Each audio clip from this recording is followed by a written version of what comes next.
metido las cosas a la nevera? No, te pongo las llaves, no las has podido meter. ¿Te han dado mi Sí, tengo fruta? Sí. ¿Lo meto a la nevera o lo meto a la furgoneta o qué? Vale, si quieres puedo. ¿Dónde está? En la bolsa de Ikea. No, detrás. Sí. Esto en la furgoneta. Vale, nosotros nos iremos... Estoy dudando cuándo irnos. Pero bueno, yo creo que nos iremos cuando empiece el Start Point. Tenemos que ir... Joder, hostia. Pregúntaselo a los otros 130, por favor. 5844, pero no estoy seguro del todo. 844, pero mira, vete... Estoy buscando a Samu, pero no sé dónde está. En mi ordenador, está en el retrieve. En mi ordenador, de arriba, en la barra de dirección, bueno, que voy contigo. Ahora pero si no es para mí, es que nos iremos con el Start Point ahora. Vale. Tenemos que echar gasoil a la primera baliza. Sí, vale, voy a estar preparada.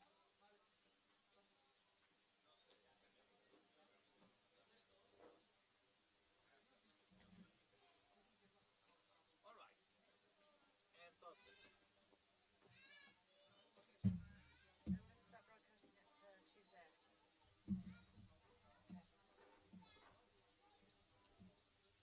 Okay. Broadcast starts at 2:30.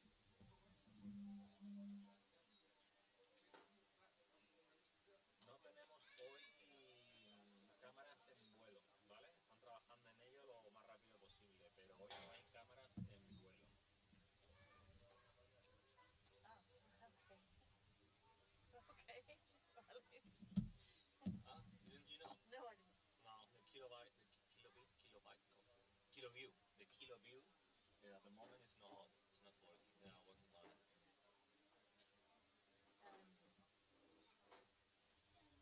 I've taken the stuff out that's is not relevant for today, so that we don't see stuff and go, why is that there? So I've moved stuff to day 2. Oh, okay.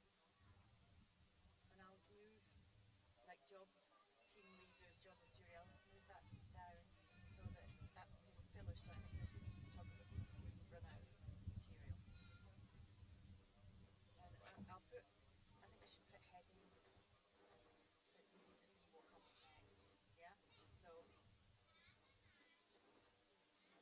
I'll put like introduction, yesterday's task, today's task, weather, yeah? So that you can see instantly what's coming, rather than having to because it's not going to be that big. Yeah, absolutely. Let's switch the notification off for this bloody thing.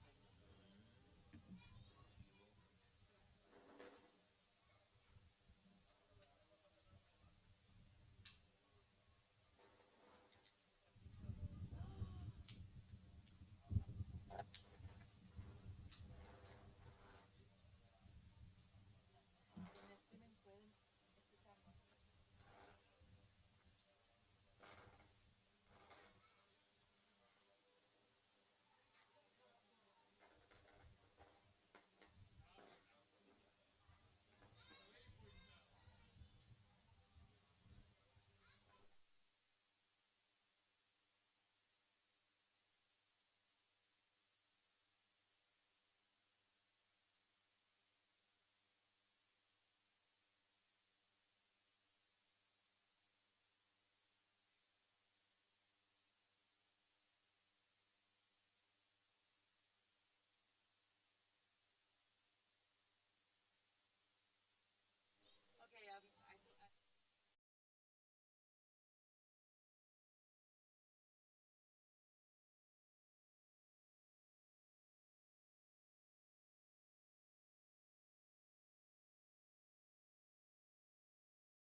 Hello, my name is Judith Mole, and I would like to wish you a warm welcome to the 17th European Paragliding Championships here in Pegalajar, Andalucia, in Spain. Hola, mi nombre es Javi García. Me gustaría daros la bienvenida a los 17avos Campeonatos de Europa, esta vez en Pegalajar, Andalucía, España. So this is the 17th European Paragliding Championships. The competition is 2 weeks long, and we have 136 pilots from 31 countries. We have 124 male pilots and 12 female pilots, all hoping to become the European champion 2024. We would like to give you a little bit of an introduction to the competition first and let you know about our broadcast schedule. Obviously, in competitions like this, everything is quite flexible because with the weather changes, the competition starts at different times depending on what the conditions and the task demand. So generally speaking, we hope to start our broadcasts half an hour before the task starts. That's not when they launch, but when the actual race start. We hope to start broadcasting half an hour beforehand. Then we will switch at the race start to the live tracking, and we'll do commentary on that. Today we can't bring you live flying videos because we haven't set it up yet, but we hope to bring you that in the following days. We will also have somebody at goal to do goal interviews and to bring you coverage from what's happening when they actually arrive at the goal itself. And every evening we will do a resume of what happened during the day. So, the last European Paragliding Championships, the 16th edition, was in Serbia, and the champions were all French. Luc Armand won the last one, with Maxime Pinot in second place and Honorine Armand in third place. In the women, it was Mérine Delfier from France, and also Constance Mettel and Eliega from Austria. Luc Armand is here to defend his title. Meryl couldn't come, but Constance is going to try and take her place, I'm sure. And Team France also won the team event. They've actually got the biggest team here this year. There's 8 of them, and they are allowed a big team because they had the reigning champions who got a pass in to come. They come here by right, and so they're still allowed to bring a full team. So in this competition, we don't have teams made up of individual pilots that are sponsored by companies. It's all by nations.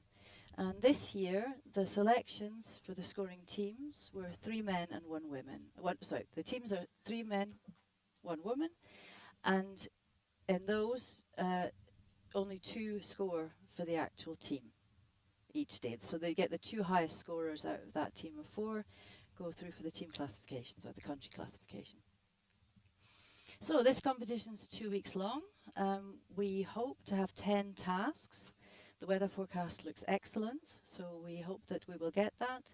If we have 6 consecutive days of tasks, then we'll have a rest day, and it's a mandatory rest day where nothing can be demanded of the competitors. They have to have a complete time off to recuperate, because obviously in a competition at this level, the pilots get very tired after a few days. So, the organization committee is the meet director is Inigo Redin, the organizer is Antonio Lopez from this area, from Jaén, just down the road. And they're going to take good care of the competitors and try and set interesting tasks. And yesterday the team leaders elected the task and safety committee. It's not done by the pilots here, it's done by the team leaders at this level of competition. And the task committee is José Jiménez from Spain, Ronnie Gayson from the Netherlands, and Luc Armand. So they're all very, very highly experienced pilots and will aid in the task setting to make sure that what's proposed is doable and interesting. And the safety committee is made up of Petra Slivova from the Czech Republic, the ex-world champion, Eli Eiger, the Austrian champion, and Alvaro Romero. So the two task committee, or the task committee and the safety committee, have to come together to ensure that the task is viable and doable and safe. So, Javi, can you tell us something about this flying area, because you know this area really, really well? Okay, definitely I can do. Thank you very much, Judith. Well, as Judith said, as a local pilot here for quite a few years already, in this area we have been flying just for do a lot of local competitions, Andalusian League, also National League, and recently we started with international event like last year, and this is the second time in a row in 2024 that we are hosting this European Championship. So, what is special about Pegalajar? Well, this is normally a quite here in the takeoff is quite dry area. The takeoff itself is special because it's a venturi. Actually, we have a big hill on the left, and this is mainly the area where all the pilots are trying to get high and go in altitude, waiting for the start point to happen. But the first tricky part is actually the takeoff. It's a narrow venturi area that usually increase the speed that you might expect to find out on the flying area, right? So they set a limit speed at takeoff of 28 kilometers per hour, but this is only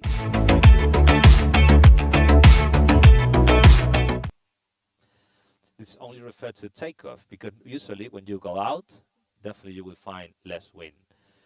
Because of that, it's easy. This is not normal condition what we just had these days, because it's actually we were, well, you can see now in short, but just actually we were in jacket, because we were with the end of our front system, and it was freezing actually with a lot of cumulus clouds, and it was very powerful thermals yesterday on the physical training day. We will talk about later. But usually they take a while until the start. And it means that it's easy also to bomb out. It means that we have down the hill, we have a bomb out area, so it's really quick to go from down below to the takeoff. But this could be a bit stressful for pilot if that's what happened. Okay. So once you look out to the valley, what you're gonna see is an endless olive lands everywhere, olive everywhere. This is the first thing that you get freeze, because you say, okay, just in case if I need to land, where am I going to land? It's something that you need to deal with that from the start. After that, we have a lot of possibilities in this flying area. We can go many directions. Mainly we go to the north and northwest. It's mainly flat, but quite high. And if we go to the south, we actually heading to the coast, but nearby. First, we need to go to one of the highest mountain of Spain. You know, the Sierra Nevada. We have the Mulhacén there, so that could give you more or less a general overview of how and the area is. So the usual weather condition, that's going to be, well, for the next day, we expect the heat is going to increase. You know, there's going to be a bit more stable weather, but it's still going to be great. We're expecting 6 days in a row. I think we're going to fly happily and easily. And today, for example, the blue is completely sky. We have no clouds at the moment. The temperature will be rising, reaching almost 30 degrees, which is basically normal now here in this area in May. No rain at all, no expected rain. And this is the thing. The condition can get eventually at midday a bit rough with thermal, with gust. It could be gusty, especially if you delay your takeoff. You can find it a bit tricky for takeoff. That is good for pilots to get in the air, you know, as soon as possible. But otherwise, thermals, an average of 2.5, 3, or even more eventually, that could be. Medium, you know, thermals that once you're in, they're really they want to work really nice. And of course, they sink many of the places. Also you need to be careful about that you can go high really quickly, but also you will sink very quickly too. And otherwise, depending on the area where we're flying, in case some bump out, you definitely will find yourself a bit tricky to find landable areas here and there. So that's going to be also interesting. So this is it, I think, about the weather general condition. So yesterday there was a practice task. The rules of the competition, the FAI rules, state that each competition has to have a practice task. So the idea of the practice task is not just to let the pilots find out what this area is like. It is the practice of the organisation to see that everything works smoothly, and if there's any ironing out that needs to be done, it can be done because of it can be done. Any mistakes can be ironed out. So the weather forecast yesterday was difficult. We weren't sure that it was actually possible to run this practice task, but in the end, Inigo Redin managed to pull one out of the bag, and we did a very short, little square route around the valley, just so that the live tracking could be checked and the retrieve system was working. The pilots knew that they had to report back, and that all the safety features were in place. So yesterday they managed to race around in 35 minutes. That's how fast the first person got there. The first one in goal was Peter Kostrun from Czechia. Second was Rui Aguila from Portugal, and third was Denis Sovinini from Italy. So after that, we managed to have the safety briefing, which is mandatory for all pilots. If they don't attend, they get another chance to have the briefing, but otherwise they would be disqualified. And then we had the procession of the children and the flags around the village with the opening ceremony, and today we have now started the first task. We haven't started yet, but the launch is finished, everybody's in the air and waiting for the start. So today's weather and task. Tell us more, Javi. All right.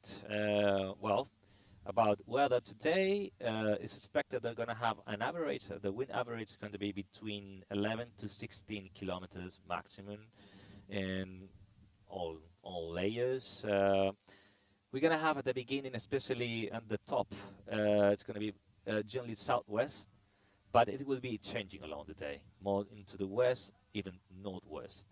The top, it's expected to reach, especially on the valley, it's going to be around 1900, but even more. The more the day is going on, the higher we will get, especially late in the afternoon. But obviously we won't see that because it's expected to be 6 or 7 p.m. It will be 2,300, even more. But in the mountain, definitely, one of the mountains they're going to pass, easily they will reach 2,500 meters. Clouds are not expected today, only nearby the mountains, but not in the valley.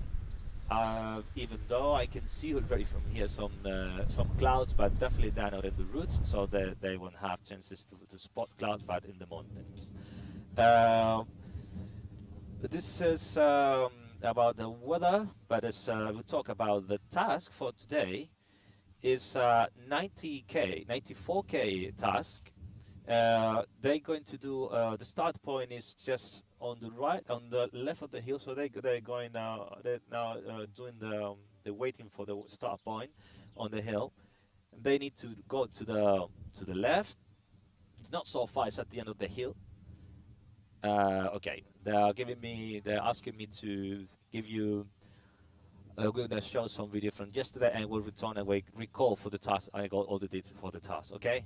Give you in 2 minutes.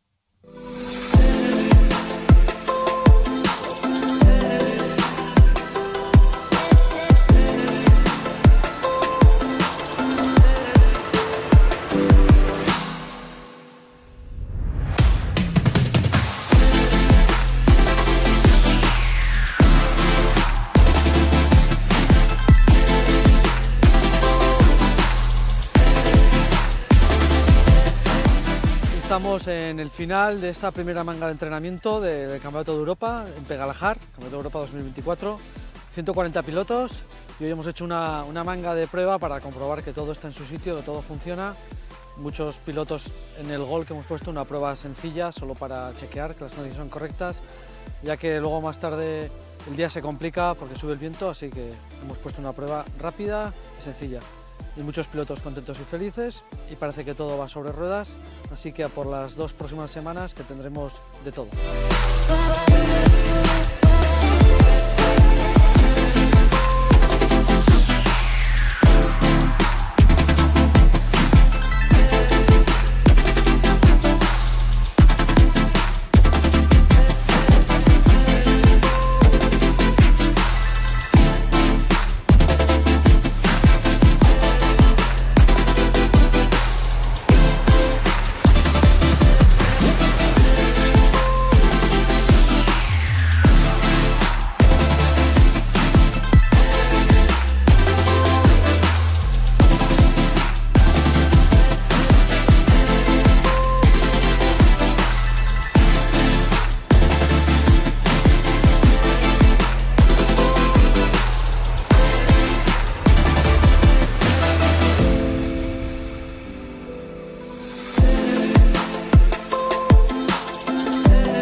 So here we are after the landing of the first official training day, Mancha Real, and just having a few words here and there with different team leaders and also with different pilots. And it's so interesting to hear and to know how much work is up there, because it's not just about going individually and choosing what you want to do in the air. It's a lot of talking and a lot of tactics. Those people that are supporting the scoring pilots, and they really need to tell the other, hey, should I push? Should I stay with you? It's really interesting, and obviously, depending on who you ask, they will give you completely different approach to it. So it's really, really interesting. Something that maybe a few countries they have been doing that for a few years. For them, it's quite common. For others, actually, it's quite new thing. So that is something that definitely we need to keep working on and really be very, very focused on that along the week. So stay tuned. This is the finish. Yeah, officially people are packing up all the stuff, and tonight actually we have the first welcome briefing and the welcome dinner, and tomorrow get ready for first official competition day. Okay, here we are. We are back here again, and we were talking about task for today, so I'm going to recall that. Today we have a 94K. There's a race to go with an exit at start point. The start point is set in 10 minutes, actually at 3 p.m. So basically the start point is at the end of the hill on my left, so on my right there. So once they reach this the start point, they're going to the north of Mancha Real, which is a village that is now on my left. And after that, they're going to pass a control waypoint on top of the highest peak nearby in the area, is Almaden. That is control waypoint is made so all the pilot, they are going to be aligned. They're going to not be scattered all this big area, especially controlled by the wind. So they want all the people to stay aligned in a kind of lane or highway. We could say it's something like that. After that, they're going to a place. The waypoint is called Cerro Cabeza Montosa, but it has a radius of 5 kilometers. So actually, they don't reach the waypoint, and then after that, they're turning to the southwest. That part gonna be kind of tricky because they are heading gently into the wind, and finally, this is another waypoint. So the other one is. Wait a minute, so I'm getting there. and Dehesas Viejas with a radius of 15 kilometers. And from there, they have a long glide goal, which is basically in a village called Baul. That this final leg is about 20k. So we expect probably for the final glide, I don't know, something between 12 to 15 kilometers final glide. Hopefully, if they are flying in holding a good altitude there, they should be flying tailwind all the way and full speed. That's going to be something really interesting to spot. And finally, the goal is a 2.5k radius to stop for the end of a speed section. And finally, inside this cylinder is where they have the line. It's a 200-meter line to basically validate the goal. Okay? This is about the task. So we could say that mainly they're going to have only a big mountain to support them all on the way. Is when just they jump behind Pegalajar and they go to Almaden. But after that, it's quite flat. It's not big hills. But the problem is the terrain is quite high. It's more than 1,000 meters all around the area. So they really want to keep the altitude as much as possible because you can really find yourself pretty low very soon. So that's going to be something to keep in account. Now we are 8 minutes away from the start point. I can see already how they are inside the start point. It's an exit start point. It means they need to cross the line, they need to stay in, and then to validate the start point, they need to exit the cylinder. All right, that is important. We can find different between here and there depending on what the direction they want to set. Tomorrow we can find a start point that means enter, so we will talk about later. But I can see basically everybody is going inside, going very close with Cerro San Cristobal on the north of it. They have a good one there, all people gathering there inside the cylinder. So it's going to be really interesting to see who is going to start pushing. They're going quite inside the start point already. We can go into that because today we have the preference for the takeoff was based on the world ranking. It was the first 15 best male pilots, and the first best female pilots, the 5 first female pilots.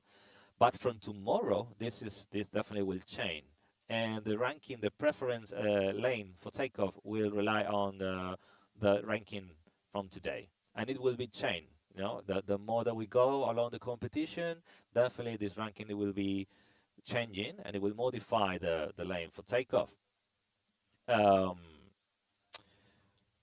We have a few. Well, we go in details about later. We have we would like to talk about.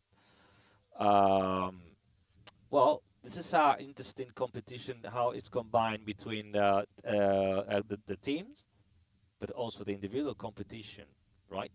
So we will see a few names, a few pilots in there that maybe we're thinking that they are leading, or they are also, I don't know, attempting to win the task here and there, or in a few moments. But actually, maybe they are just showing or helping people, or the scoring pilots, actually to show the way, to give instruction or giving help to lead the race. You know, that's is something that, for example, for a few countries, it's not something common. It's something new to do.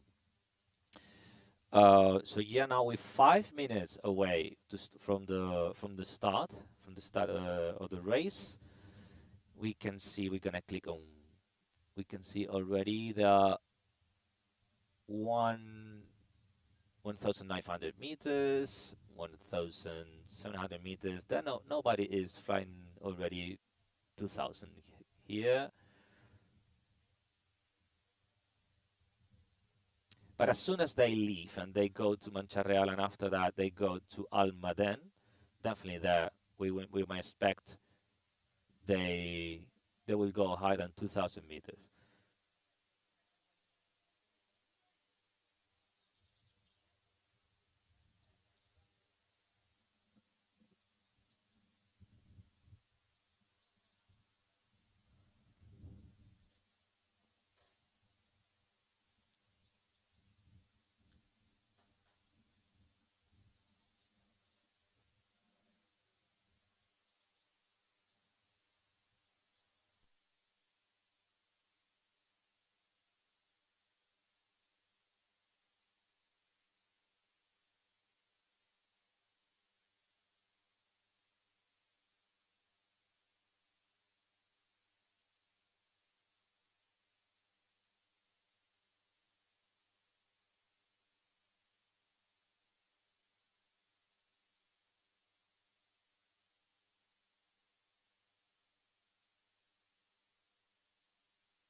right, go back here, just waiting for the start point to the start. It's about time.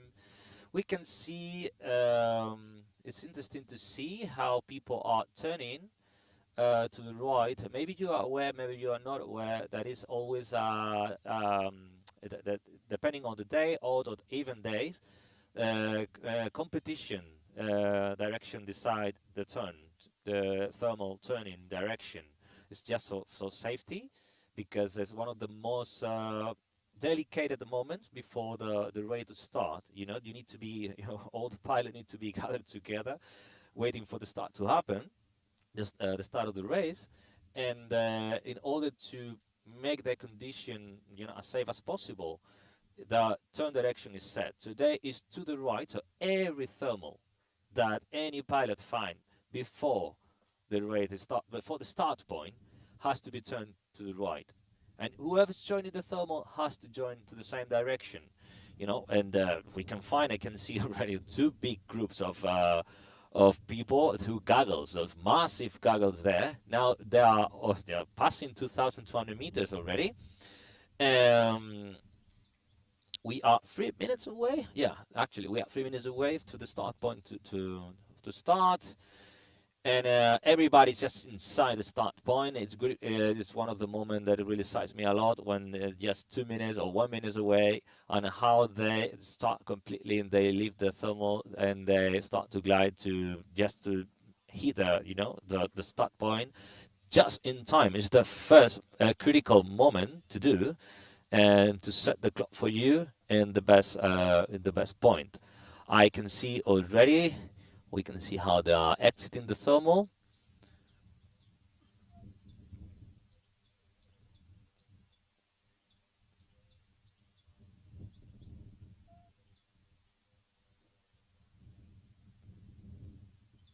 All right, let's see who is going about to reach the start point first.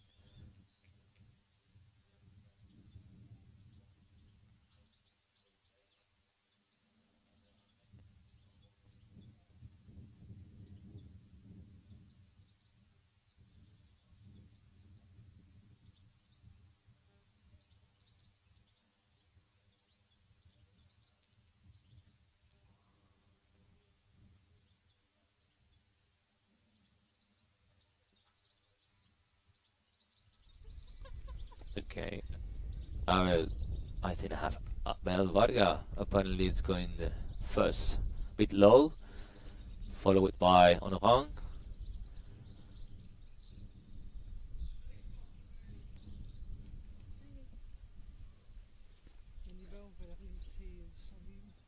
Bye bye.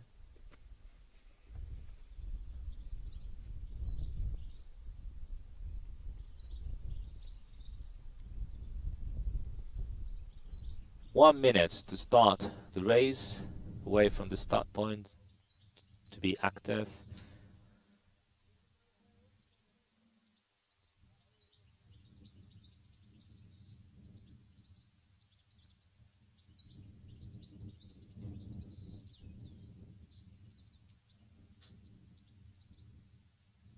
It's a beautiful picture.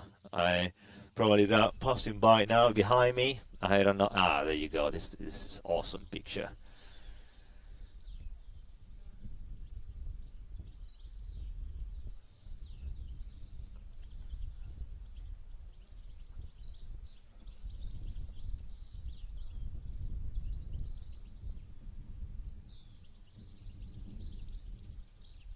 Three, two, one.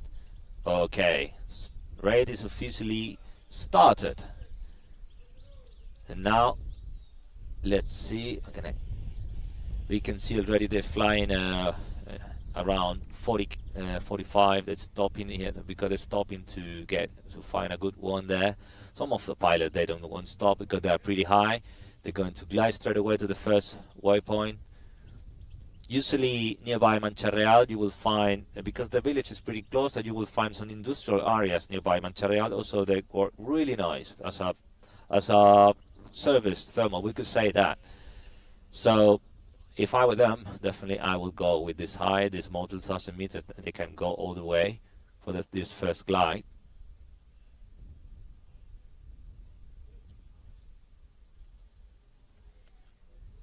Maxime Pinot is just there pushing. 65, 66 kilometers per hour. Not sinking, very good glide.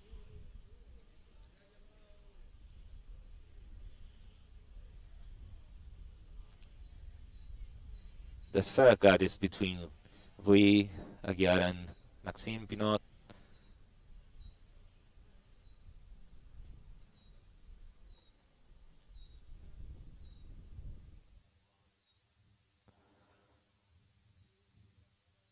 They're holding very nice. The height is not sinking, so quite stable there, quite fast.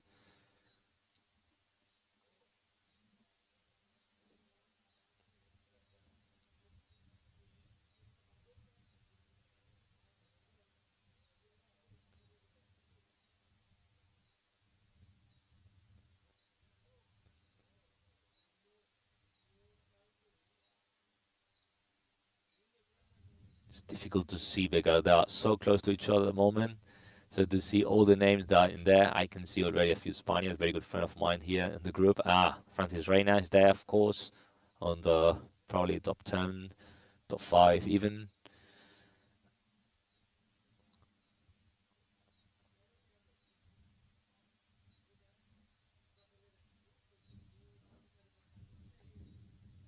Halfway for the first, to reaching the first waypoint, north of Mancha Real.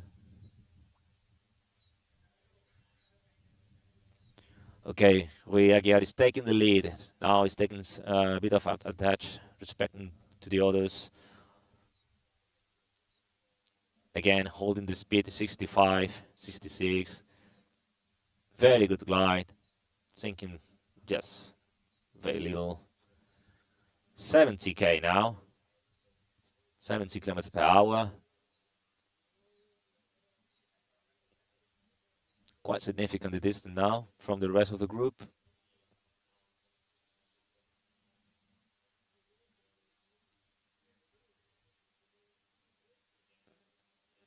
This area that they're crossing is quite flat actually. This is all, yeah, no mountain, nothing there.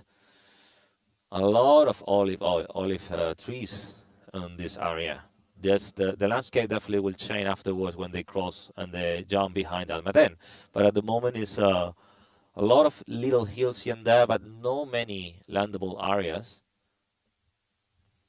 And just in case, this is not the case, but just in case you bump out, you need to find yourself finding the spot where to land. But it's something, we call to find yourself runways between those olive trees. They are set in lines, but just in case you need to bombard, you need to find yourself aligned with the wind, cross your fingers and go through them, and just really, really pray for the wind not get stuck in the olive trees. All right, we have Pierre Kostrom is trying to go for a different line to hit the waypoint in the first, generally more to the north.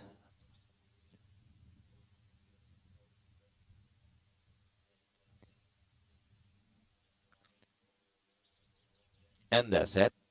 It's just hitting, Perth Kostrom is hitting the waypoint right now. The rest of the group apparently they decided not go so fast. They generally slow down a bit, but definitely they're choosing more aligned with the axis of the task.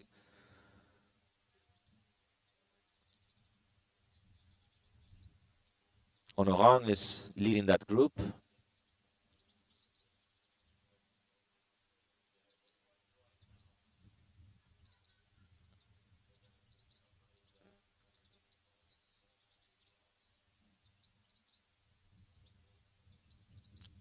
And now the main group is reaching the waypoint, the first waypoint. There we go.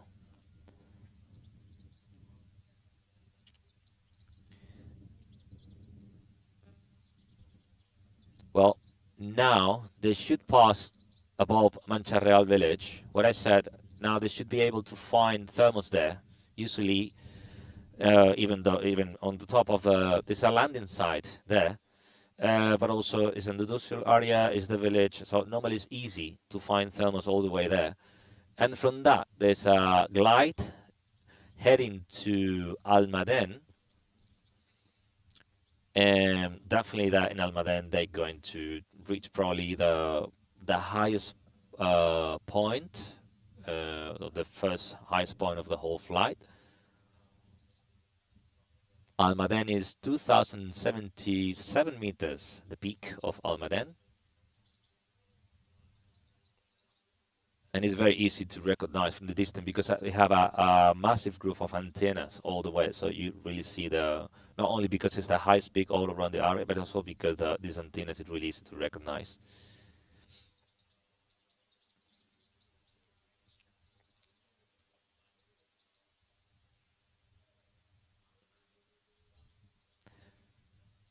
Okay, let's have a look. Because now, yeah, exactly. Now they're flying a bit faster because the wind is generally it will start changing from west, generally northwest. So the more they keep that direction, the more tailwind they will have. Onoran is just now taking the lead.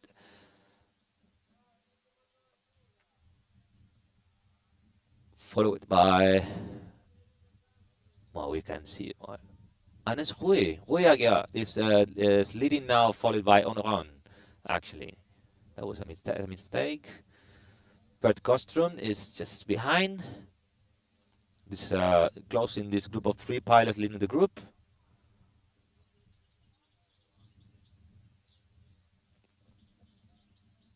We have quite a few names. We have Iturbe and probably Luis Iturbe in the top 10 as well.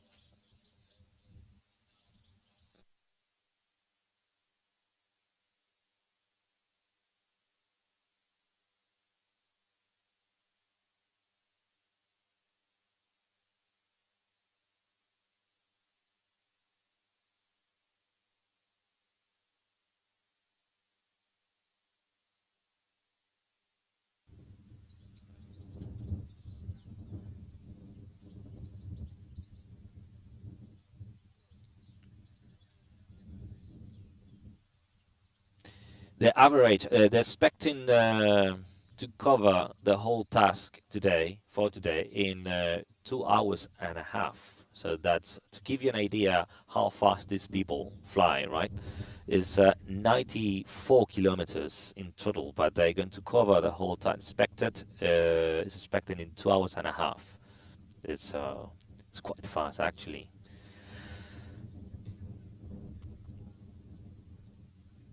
Okay, as I was expecting, nearby Mancha-Real, they're stopping here for finding the thermals all around the area.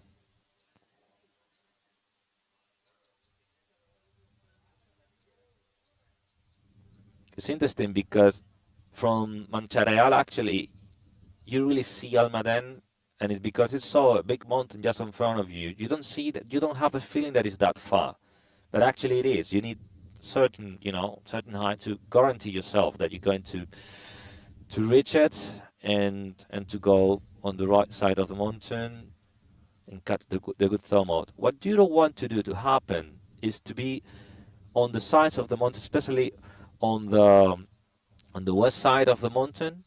You don't want to cross that mountain really low because the wind there is not good. It will compress and get a lot of turbulence, and especially behind the mountain there, especially Almaden, is no, definitely is not a place where you really want to be. Once they will be approaching Almaden, I told you something about this place. Once you fly above the peak as well. But as I said, now they're trying to go in altitude again. So a lot of pilots there are basically Mancha-Real there in this industrial area. Others just trying the luck on the first hill that they're going to find before the Almaden. This is basically the end of the hill of all this area of the takeoff area, at the end of the right side of the mountain, and I think it's working actually there.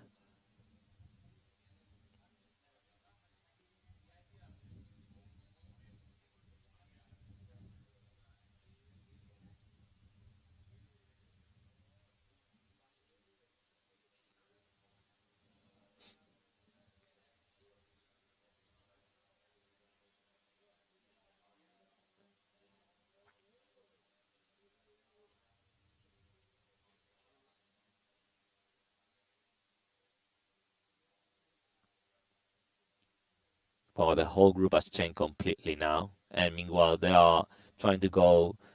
They get altitude again.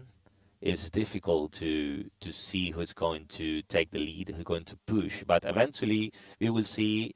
It is a classic. Once a pilot decides to push, well, the rest they don't want to miss the chance. They will follow him. We can see already a few.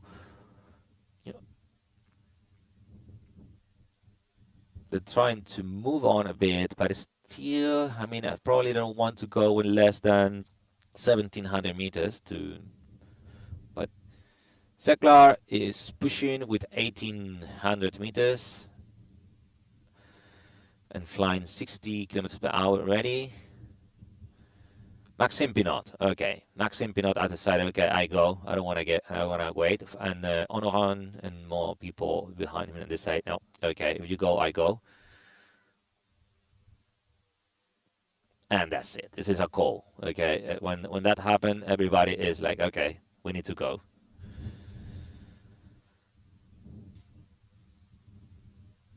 The terrain behind, you can see, the terrain below them is 250 meters, quite high, and it's expected to be of all the way. I'm going now to check for a little bit all the way to the fourth waypoint. It's all the way 1,000. Yeah, 1,200 meters. So all terrain is quite high, all the area. So the altitude really matter here. You might think, okay, I have 2,000 meters, that's quite high, but actually you're not that high because only you have 1,000 meters below you.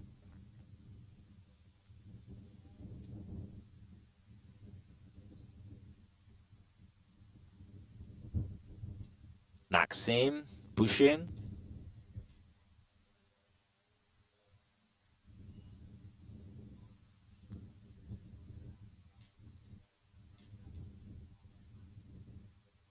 Pegalar, Honoran on the top three.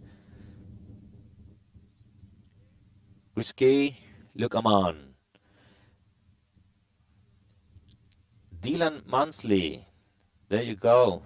Youngest British pilot is in the top 10 currently now. And then I see well-known names, especially a good friend of mine, Alvaro Romero.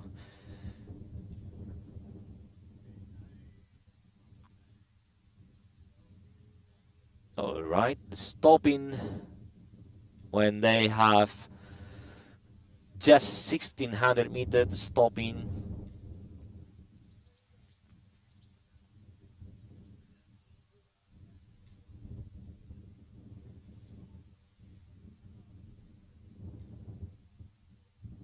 And the rest is joining the goggle. A big goggle now is forming there. Notice that even though they are turning again to the right, that was by chance, that was because the pilot that found the thermal decided to go to the right, but it's not mandatory anymore to turn to the right because just the start point is over, right? So just is about the pilot,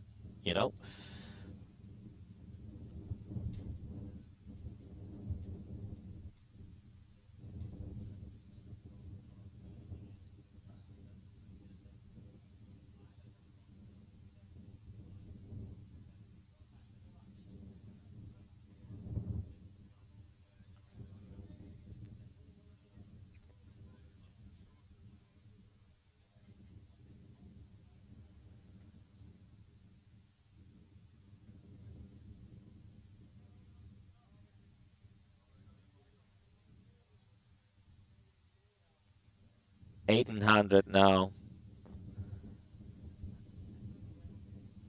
1900 for the group that is leading the race.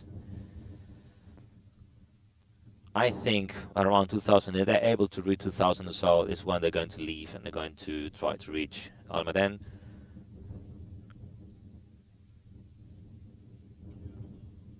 Another big group is joining them in 30 seconds or so.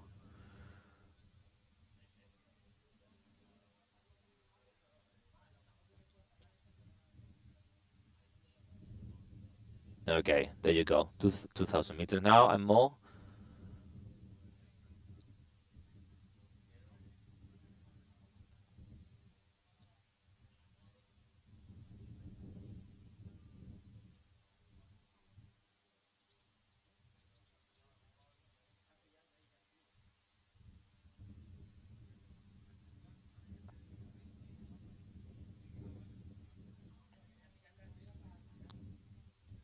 And more pilots are joining the same thermal now. When the heater, the head of the race is passing 2,150 meters.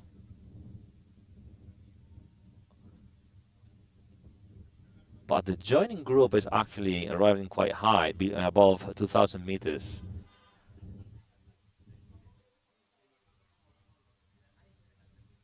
That is one of the interesting point, right? The leading group is pushing, just trying to get those leading point what they can get. Of course, they're taking a lot of risk. So maybe you are on the second group and you were more patient, or you didn't have the chance to reach them in the first step, but you find a good one, and then you find a better line to glide, and then that allows you to keep that high speed and a better glide line, and then finally you're able to reach the head of the race again, right? This is what's happening at the moment.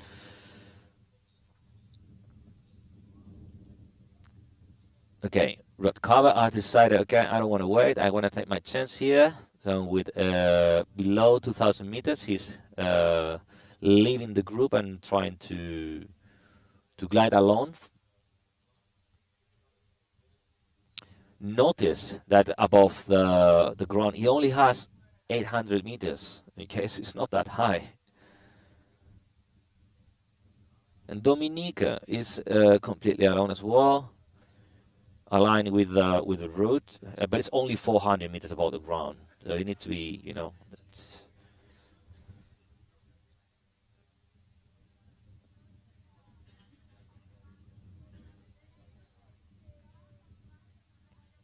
Okay. Honoran, I think, is leaving the group. Omarcin, risky as well. Yeah, okay. The group is leaving the thermal. When they are 2,300 meters, the average, and everybody is just going for another glide.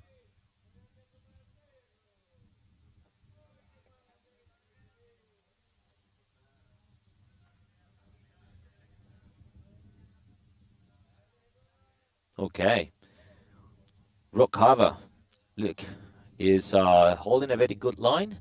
Is flying, yeah, 55, 56 kilometers per hour.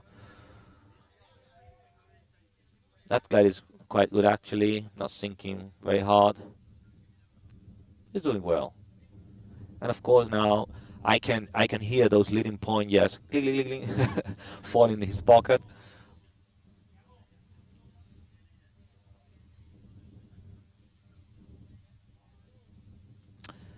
All right, Almaden is a mountain that it goes from south west to the northeast. Is a line more or less like this, and that means that once you pass the peak, if you don't fly high enough, actually you have like a rump, okay, like sinking rump behind it. So you really need to be able to pass Almaden quite high, okay. Otherwise, you can find that all the sacrifice you made, all the effort you made to pass really high, high enough, then you will lose all this altitude pretty soon. And it's not funny at all to be on this shade out of this mountain. It's quite turbulent. It's a massive one, but it's quite turbulent there. Okay, Rock is arriving. Let's see how soon he start to find a good lift there.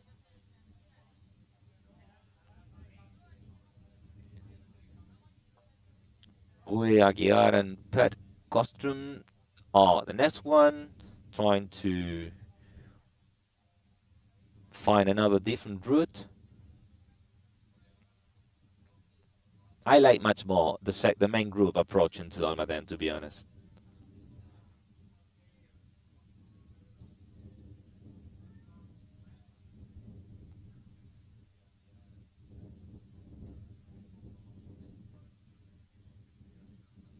But Rock start gently to find something.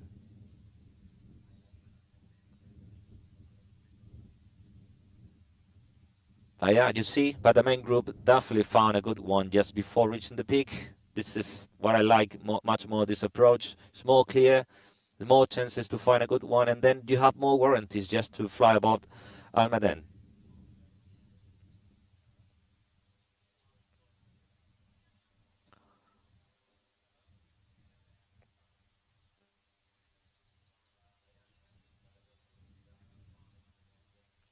And this is what happening to Rock here, because he's alone. Apparently he's lifting, but not that much, you know. So this area is more like a waiting in the bus stop for a good one to appear and take you up. In the meantime, the main group is doing really nice. They are passing now 2,300 meters. And notice now the turning to the left. This is what I said before. It's on the pilot that found the thermal first.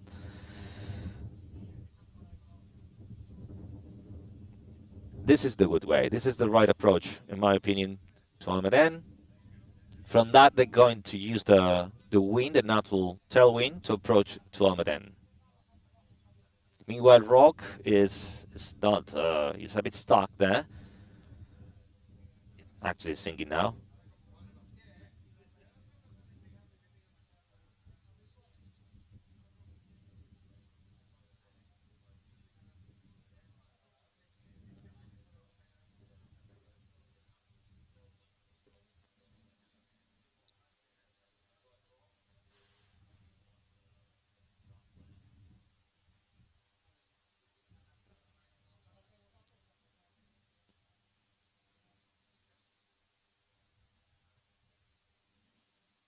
Still a few pilots trying to fly nearby, just the tail of the group.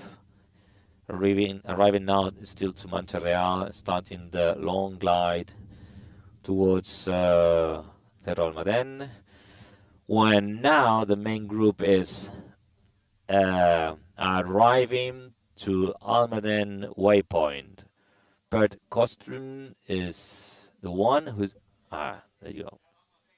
This is the one who is make it.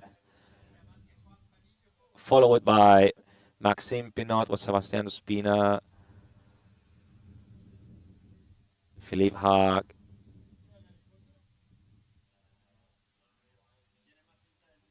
there you go. Okay, next waypoint is Richard. They continue because this is a control waypoint in order not to spread all the pilot all the way, especially not going to the northeast. You know, race direction. They say no, we don't want to go that way because the wind. And because this area, if they go too much into the northeast direction, this area is not a good one in terms of landable size. They get stuck in there. So this waypoint is just to, you know, try to keep the pilots in under control in a lane, we could say, in a highway. Meanwhile, we can see that Rock cover still struggling to go in altitude here. Now is 1,800 meters, but it's generally very, very, very slow. I remember I have been there actually in that area. It took forever to escape that area. And actually, with the wind that they have, at facing this side of the mountain, is you can see already how easily they are going in altitude, reaching and passing 2,500 meters or more. Probably we'll see to 2,600 meters pretty soon.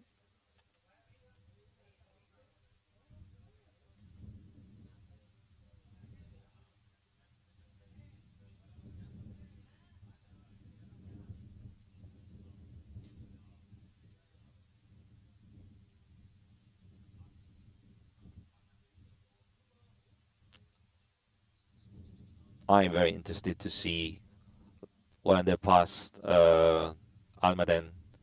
This glide is going to be something interesting to see heading for the next one.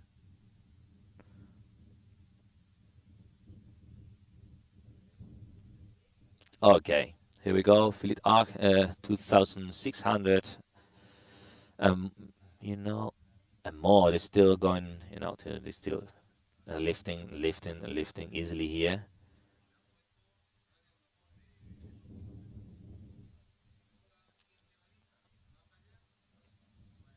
Yeah, a lot of pilot above 2,500 meters now easily.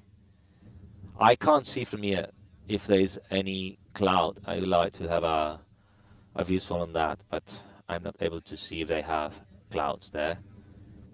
Probably because just from where I am, I can see on the horizon quite a few cumulus. Nothing really big, but if there are cumulus just more or less on the valley on the right, it's suspected that they're gonna have some cumulus at the mountain. Okay, now they're passing Almaden. They're stopping actually. A few people pilot is stopping just on the top of the peak. They doubt a bit if they should I stay, should I go, but no. But I decided no, I'm not going to stop. I have enough altitude. Starting my long glide here, followed by Philippe Haag, Maxime Pinot, Pierre-Remy, Juan Sebastian, Demick Havek, Darko, Julien Vert.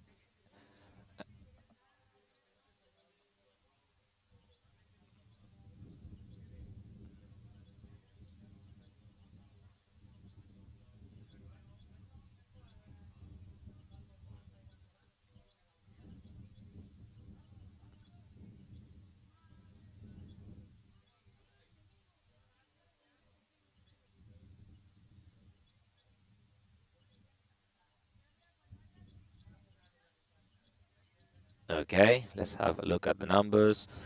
They're not flying, flying below 50 kilometers per hour at the moment.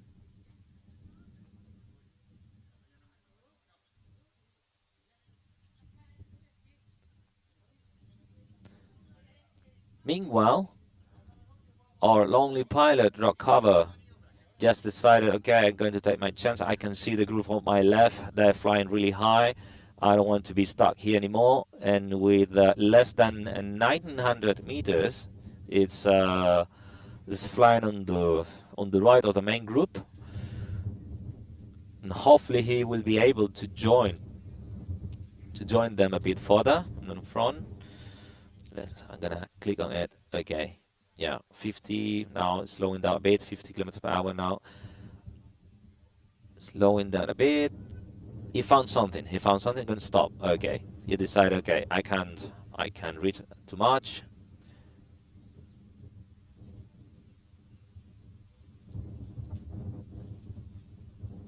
But it doesn't look like a good one. Struggling to get a good one to go.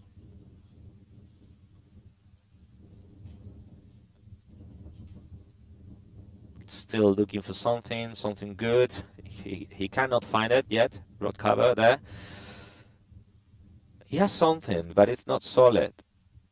So maybe he decided, okay, no, I'm not going to be there. I don't want to be here. Rui Agia leading the race now, doing a very good job here. 2,450 meters, 60 kilometers per hour, long glide here. Very long glide after leaving Cerro de Almaden. Is followed followed by Pert Kostrum and Maxime Pinot, Sebastian Spina, Philippe,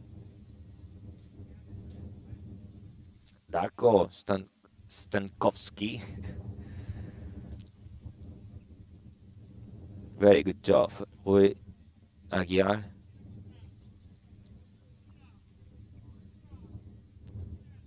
Now they're finding another hill. The terrain now is going high again. Okay, it's 1600 meters and going in altitude. There's a hill that they have with a peak of 1900 meters in front of them.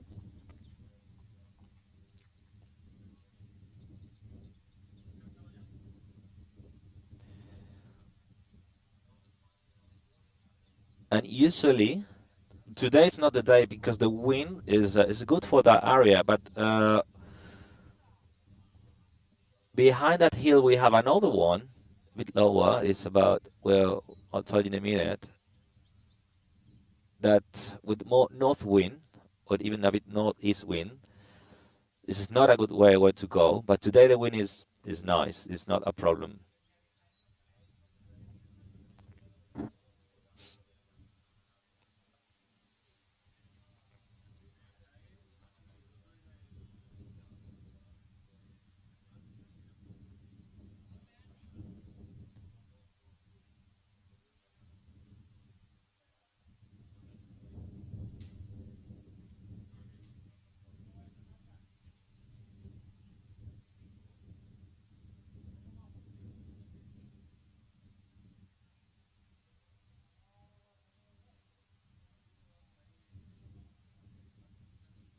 All right, they're opening gently to the east now.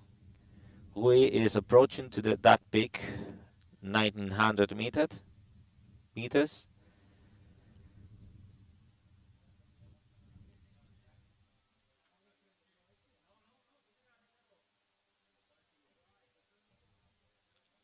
Meanwhile, our lonely pilot is found something, but it's still nothing really solid. Okay, now apparently he's lifting. All right, but it's going to take a while until he will be able to join the group, if he does.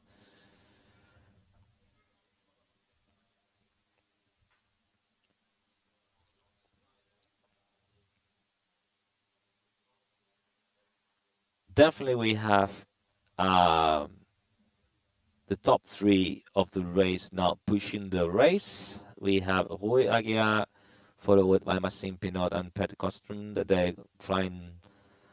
The last two names, they are flying together. Meanwhile, Rui is completely on his own, above 2,000 meters now. Abandoned this hill and heading for the next one.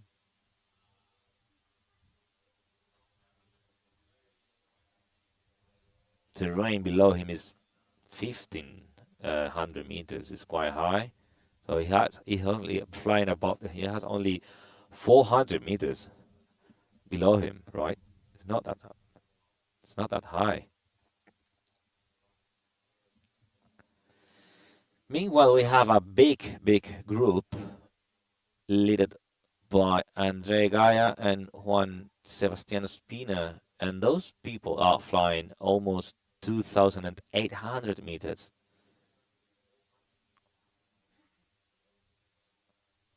Honoran is joining Maxime Pinot and Pert Kostrum there, and they found something there. Like they lift now.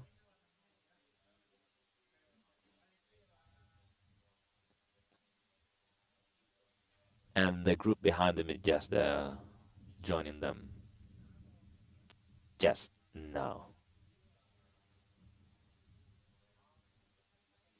We have a lot of good names in there. Pierre-Remy, Marcelo Sanchez,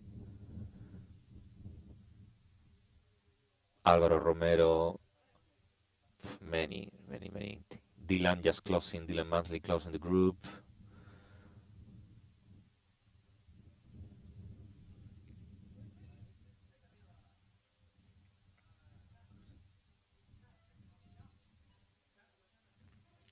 Rui Aguiar is on his own. He say, okay, I don't care about the rest. It's my time to push. And Maxime has decided, okay, yeah, I also am going to do the same. I have enough altitude here. I'm gonna push. I'm gonna follow this guy. Okay, Rui now is passing another hill. Now it's downhill for him. So he will find himself higher and higher, respecting the ground. The more he glides, the higher the higher he will find.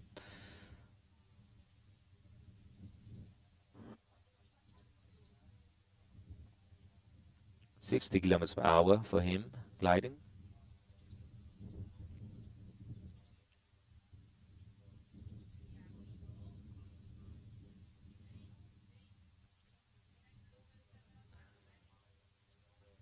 We don't have data for rock cover at the moment. We lost in like 1 minute 45 seconds.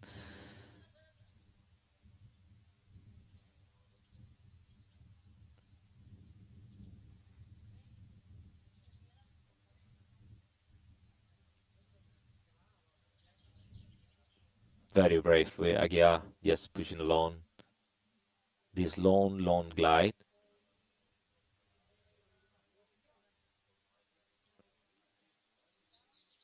Maxine is passing the same point that we before, but higher. That's a good thing. And just the big group behind it is higher. All of them are higher. Definitely they have a good line now.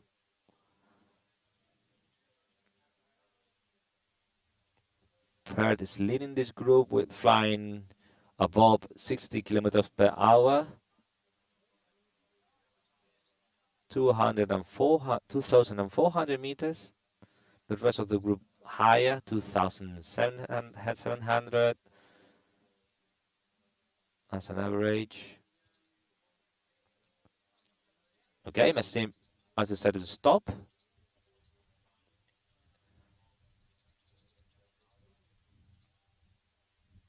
And meanwhile, Drew Aguiar is pushing and pushing and pushing. Okay, I'm not going to stop until I find something really solid.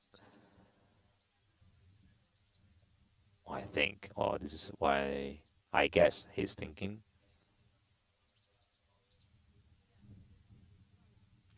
Hey, there we go. Rock cover, our lonely pilot, is finally joining to the main area where it's about 2,200 meters now. That's okay. Pretty good. Good for him.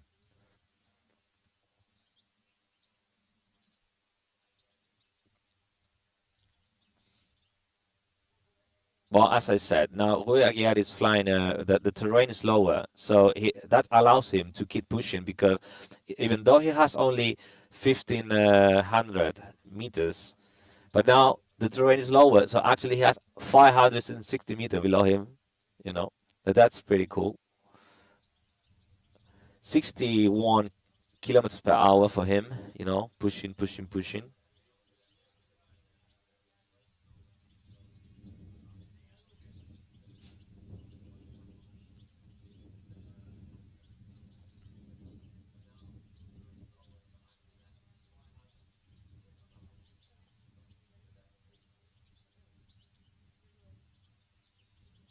Masing is following him a bit higher, and it's not flying as fast as Wu is doing.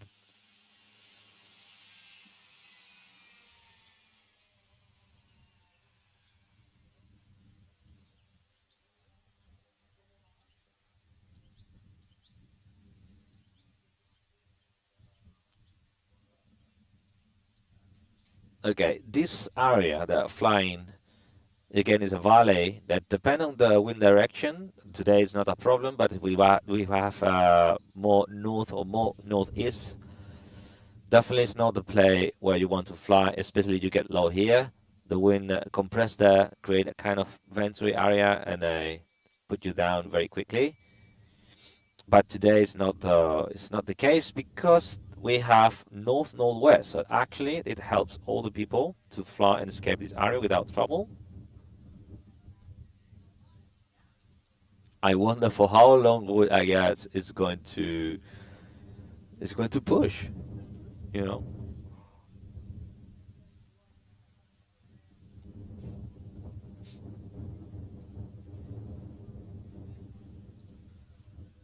Not that far now from the next waypoint,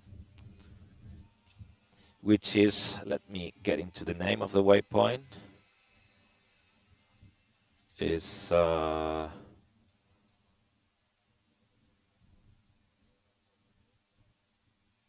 Cerro Cabeza Montosa, with a radius of 5 kilometers. Notice that mostly all the way, there's always a road under the group. Okay, that makes for retrieval, just in case, easy to manage. It's another good point in terms of safety as well.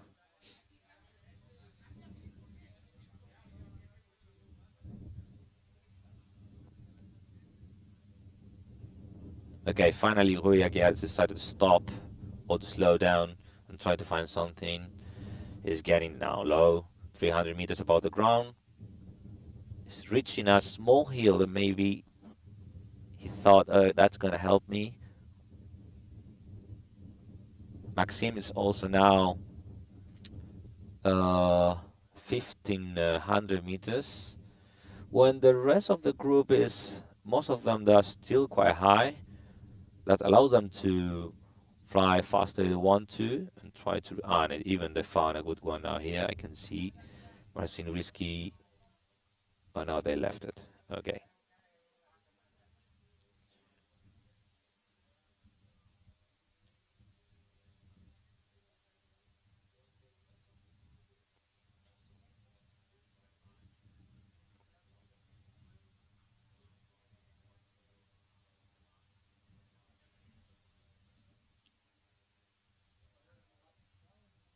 Okay, Rui Aguiar found a good one.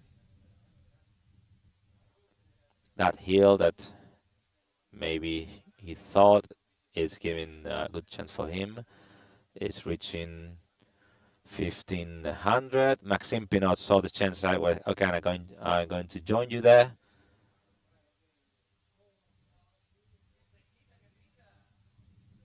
Yeah. Okay.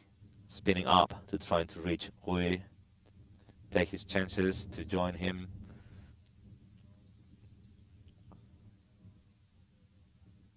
By the time Maxime Pinot reached Rui Aguiar, Rui Aguiar is going to be 300, if no more, higher than Maxime Pinot. That is quite significant because that allows Rui to control Maxime all along the thermal and decide, hey, okay, I'm going to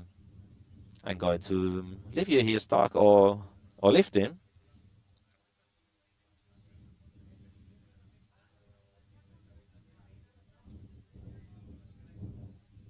Okay, 1600 for Rui Aguiar now. Maxime is still trying to find the same thermal.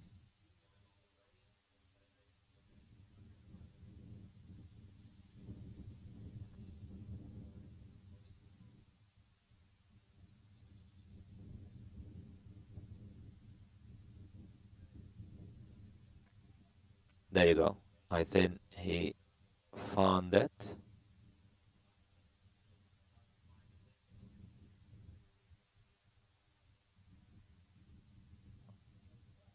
There you go.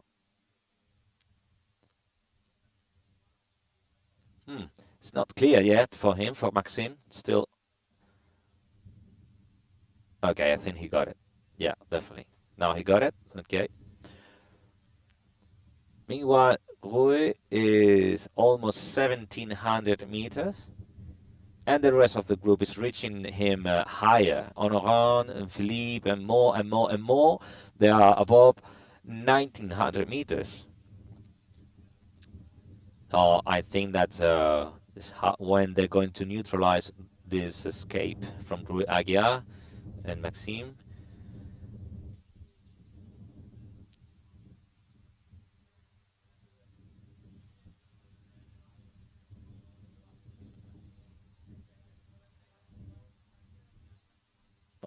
Philippe just reached Rue Aguiar.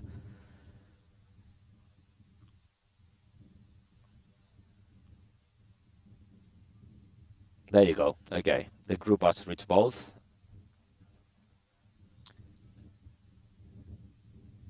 But Ruud, I think, in my opinion, has quite a few leading points at the moment.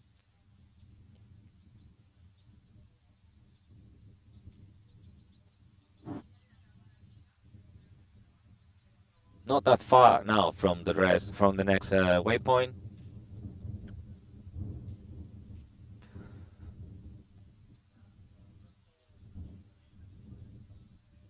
It's interesting to know how a paragliding race like this one works, because there are so many things to keep in account.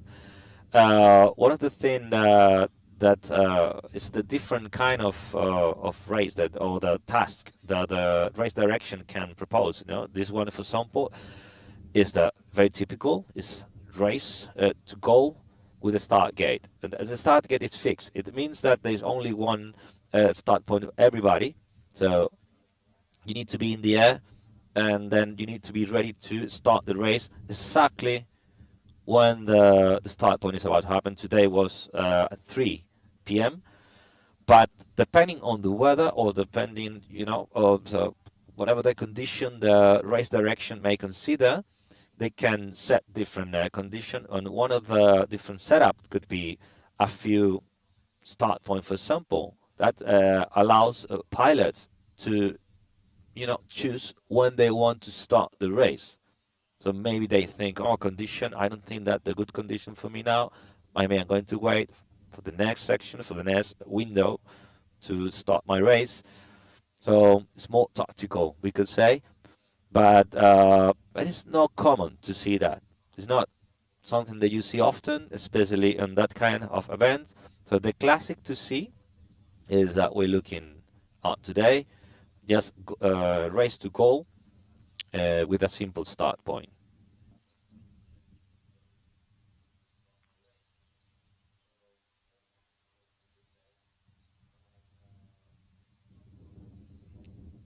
Okay, all of them now, they are stopping, trying to go in altitude here. Apparently, the group of Maxime Pinot, I can see. Okay, Fran Reina is with Maxime Pinot as well. Yes, but these people, they're struggling there. They're not really going in altitude quickly. They found a good one, but take a while. Meanwhile, there's another group more to the east. The really high, actually.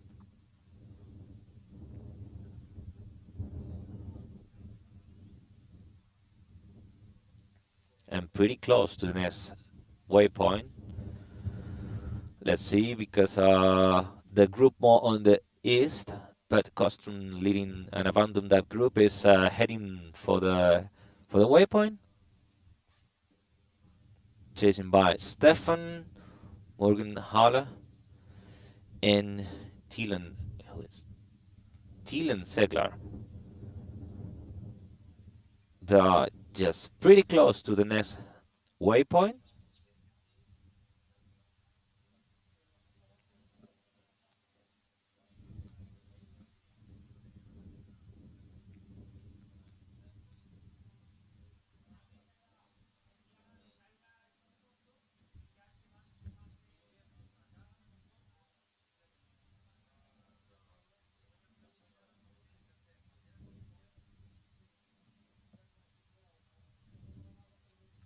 Wow, I can see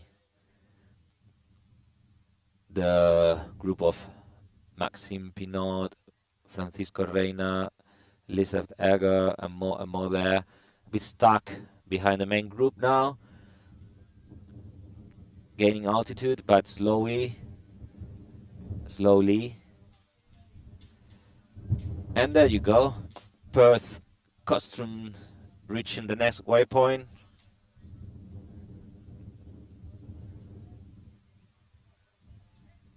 Followed by Thailand Segler.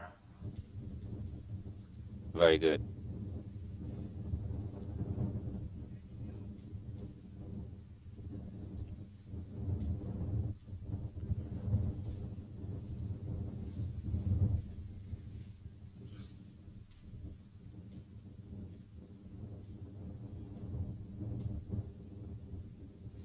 Okay, the next leg is going to be interesting because now they need to go a little bit into the wind. Okay, so is this place where you really want to be as high as possible before, and then just you need to deal with the wind.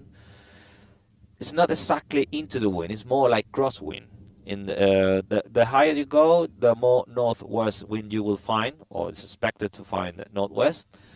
So ideally, you fly here on the next leg crosswind.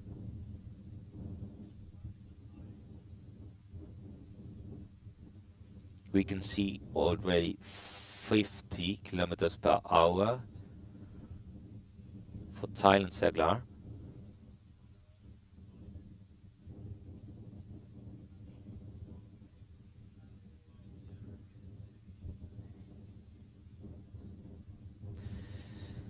Heading for the next waypoint de Esas Viejas with a radius of 15 kilometers.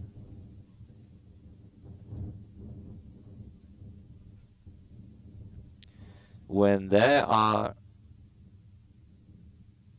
been flying, I mean, it's 1 hour since the start point started, more or less.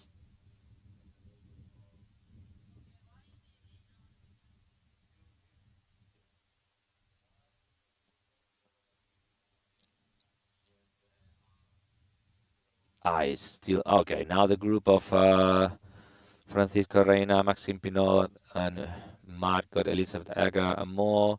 They're finally passing above 2,300 meters. Took a while.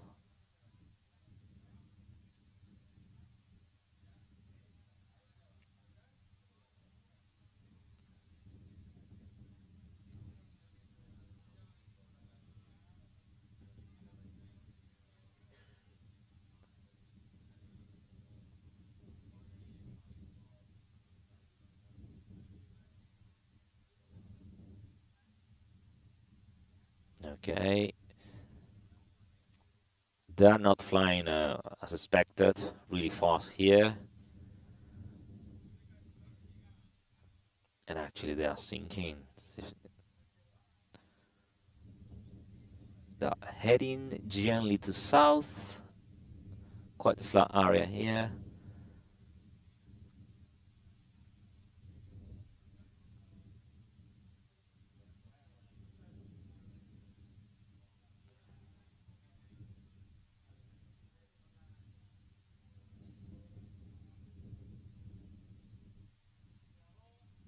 Marco Busetta take the lead now.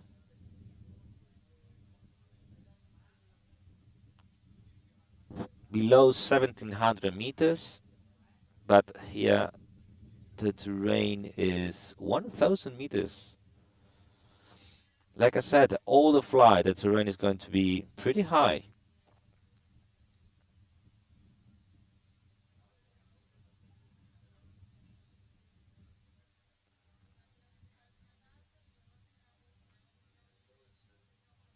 Only 500 meters below them. However, there is a group, just maybe 10, 12 gliders behind Marco. The group is arriving with more than 2,000 meters. I'm gonna approach with, okay. I'm gonna click on Jose Jimenez, Belda, Pepillo, when 2,350 meters. But I say the same, they are now a bit more conservative here, flying below 50 kilometers per hour.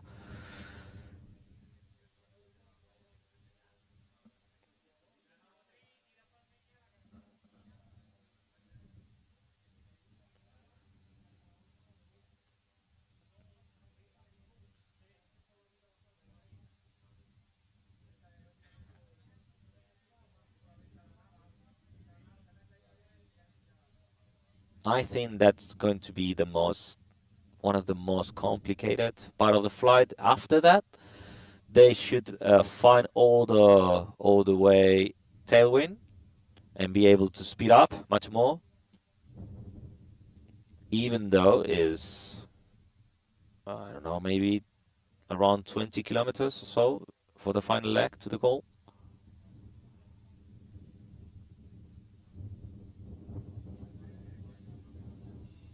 Okay, Marco, stop there. Trying to find something. He found something, definitely he found something there. A lift, one, okay. All the group is stopping there.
when basically the head of the race is joining a massive, is creating a massive gaggle.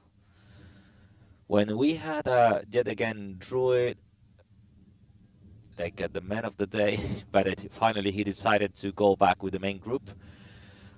And we have Martin Pett abandoned the group now, 2,700 meters, pushing to the south, followed by Honoran and Stefan Morgenhaler.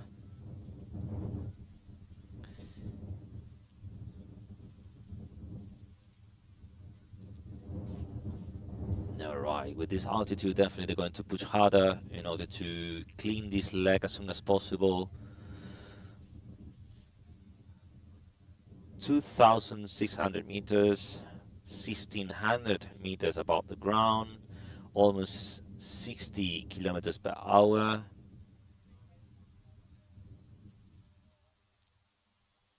All the group just following them with more than 2,700 meters, some pilot 2,800 meters.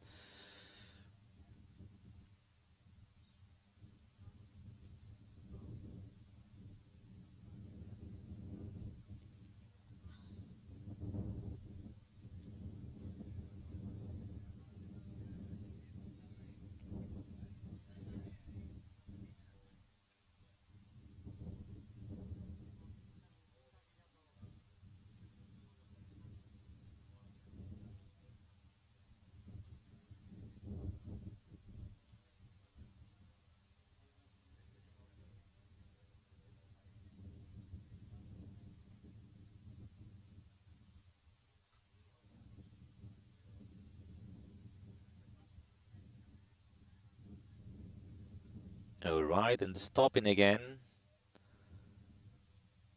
But they're quite high. I mean, it has to be something really good, that it's really worth it to stop with this altitude.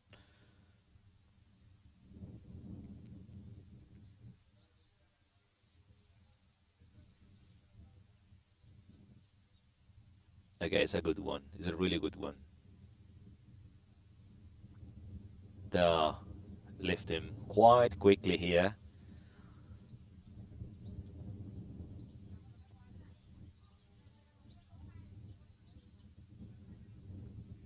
When we have Rui Aguiar, which was the pilot that was pushing for a long time, that is joining the group now from the right, from the east.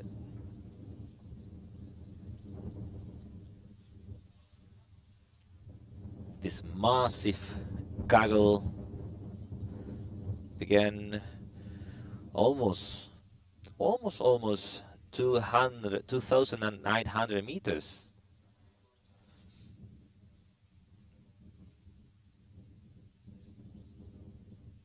It's really difficult to see many names there.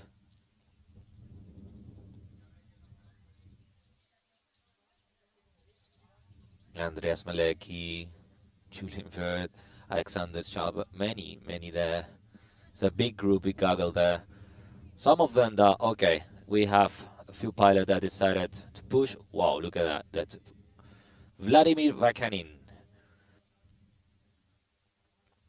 Pushing, going towards the next waypoint.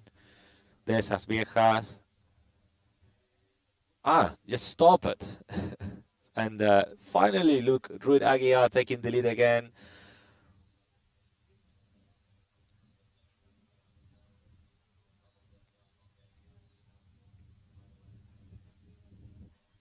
And even though he is lower than the rest, now he has a good line. He's lifting. He's lifting and pushing, lifting and pushing. Apparently he found something that is worth it for him to stop and turn. And the rest of the group is spreading all around.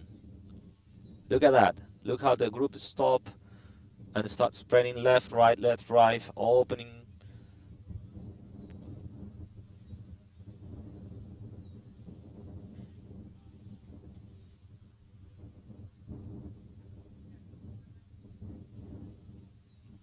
Honoran is taking the lead now, going towards southwest, southwest. Is a bit less than halfway to the next waypoint de Esas Viejas.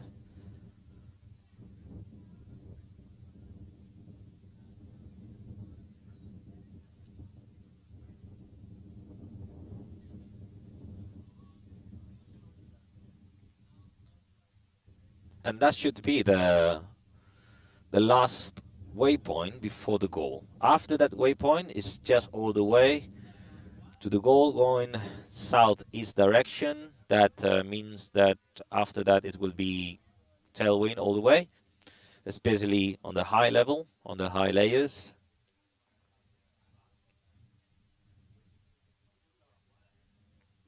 When we are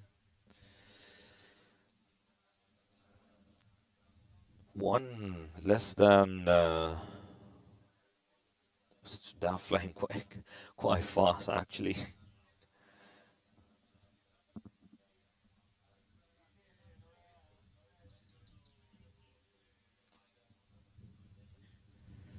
Honoran now leading the race,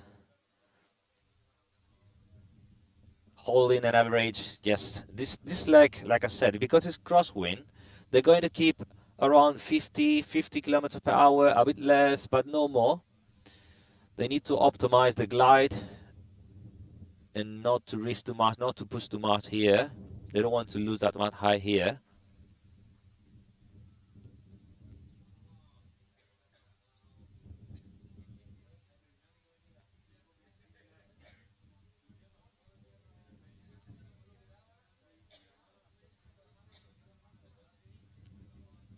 So 1 hour and 11 minutes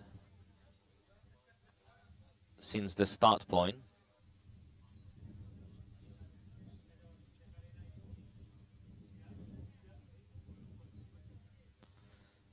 So let's have a look closer now to this group. Honoran, Sami, Pikakovsky, Thomas Zmek, Jan Jares, Denis Soverini, Dylan Mansley,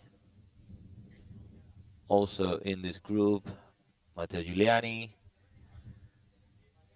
Robert Berg, Pierre Remy, Vladimir Vakanin, and more. There's a big group now spreading, led by Honoran, Amar. They are pretty close now to the next waypoint.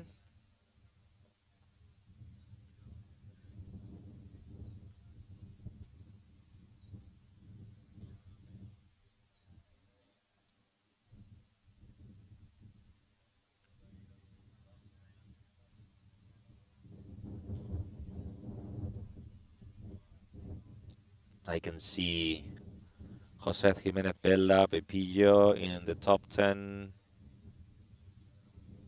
Good for him.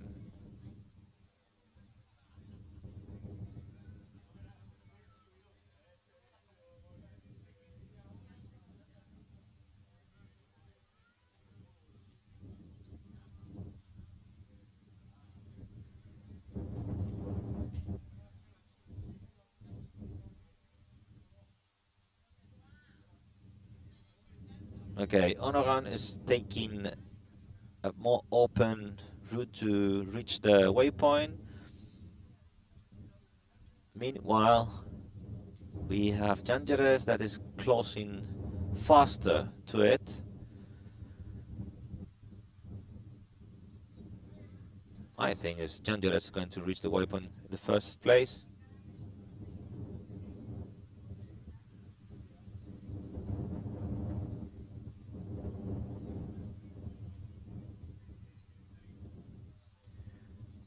They are flying slower now.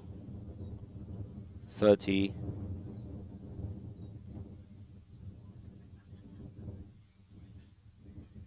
Okay, finally they're turning more into the waypoint. Even Honoran decided I need to go there, so he's turning more into the southwest direction. Jandir is going to be the first to hit the last waypoint before goal.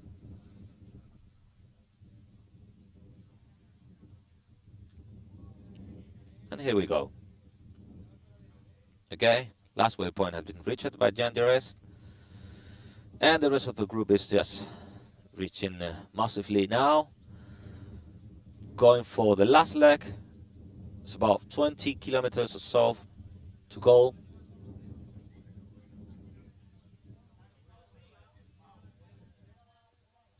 So the higher you go now, the more aligned with the wind you will be, the faster you can glide.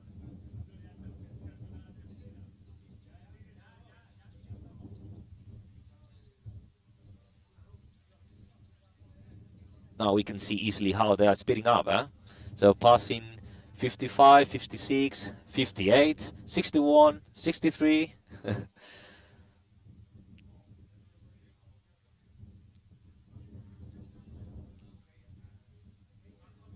So now the lead is between Alexander Schalber and Honoran Armad.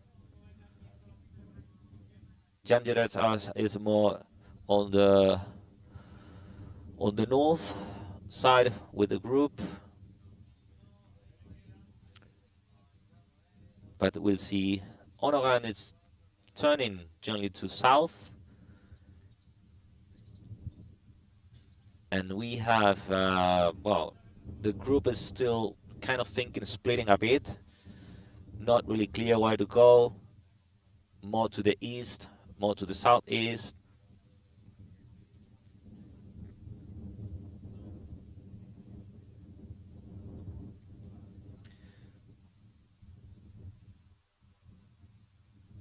All along the way for the final glide here, for the final leg, the terrain doesn't change that much.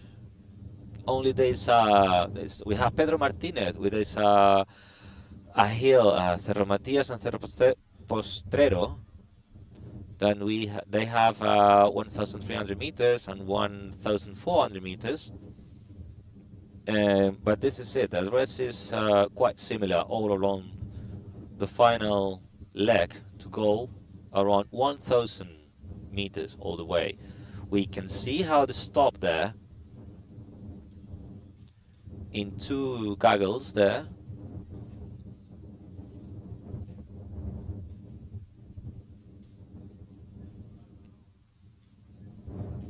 Quite similar. Apparently there has to be a big thermal there split into two, and there are two big groups.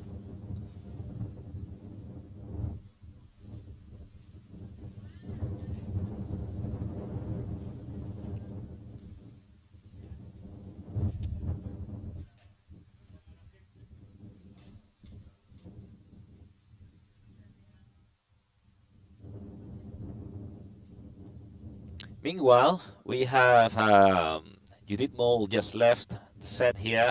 As you can see, I'm alone just pretty soon.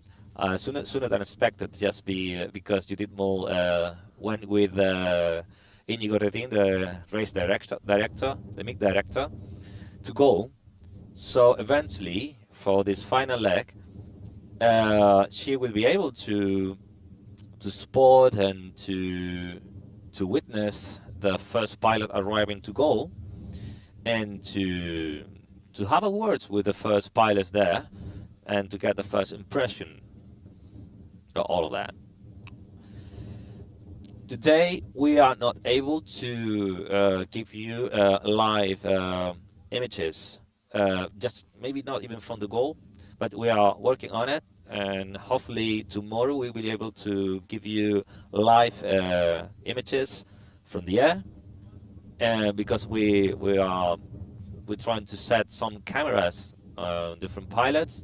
That's going to be really nice that we are able to show you the race on board, from different pilots. But also we also expecting to have a live cameras just at goal. So when we will be spotting those pilots and witnessing the landing of the pilot, we will be able to chat live as well with all of them. That could be great.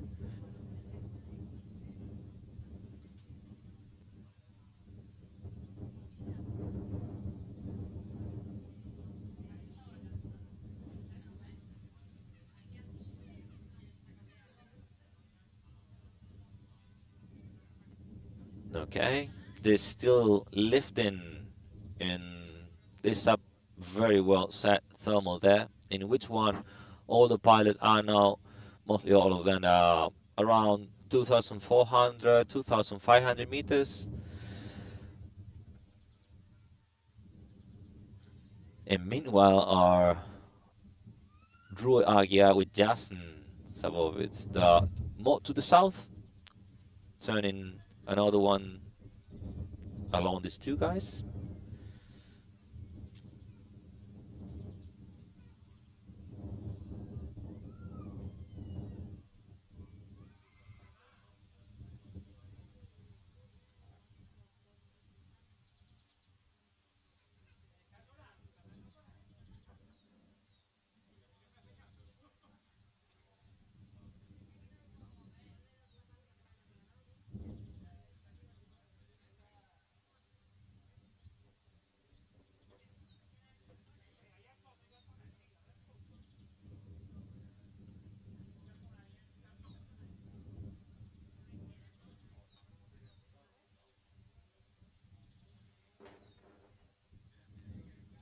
It's interesting to see now that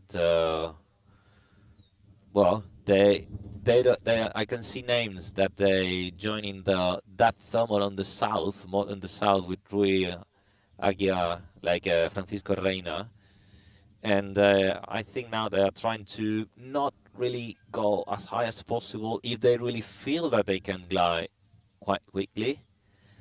So Maxime Pinot, for example, is joining this group and not going more to the north, just more being aligned.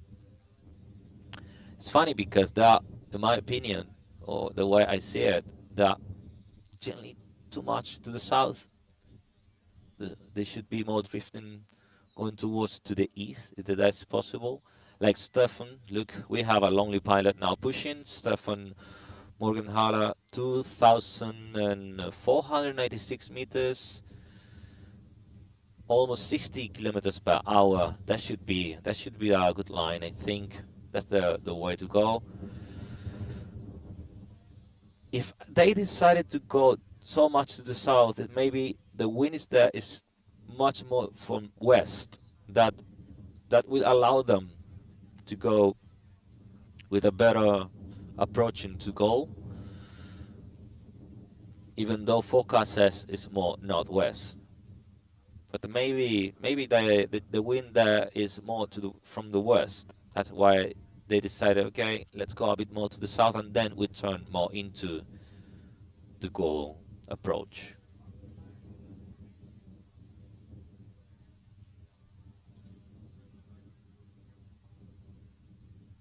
.60 for Stefan Mortenhaler, 60 kilometers per hour, 2,500 meters, and lifting now. Stop because they found a very good one there.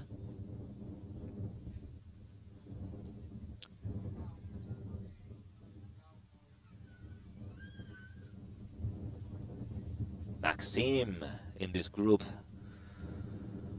Maxime Pinot there, joining thermal. And of course, Rui Aguiar has appearing there. So 1, 2, 3, 4. This is the sixth that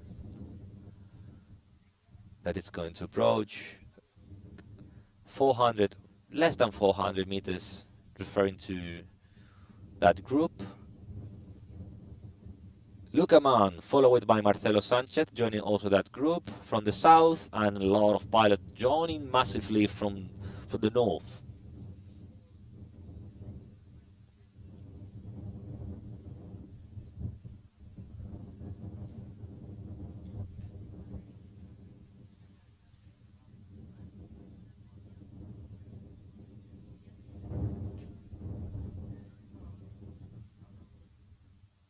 And Rui Aguiar is just following his way. doesn't want to wait to anyone. I am pushing, I am on my own. Carlos Alberto Lopez is also following him now.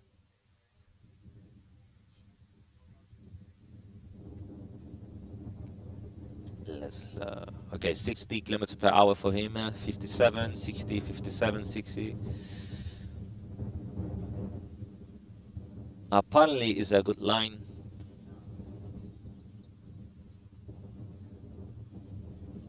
Yeah, it's almost not sinking at all.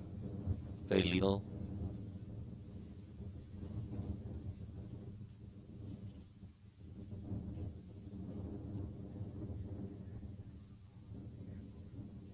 Very good for Ruiz Aguiar. Look at that.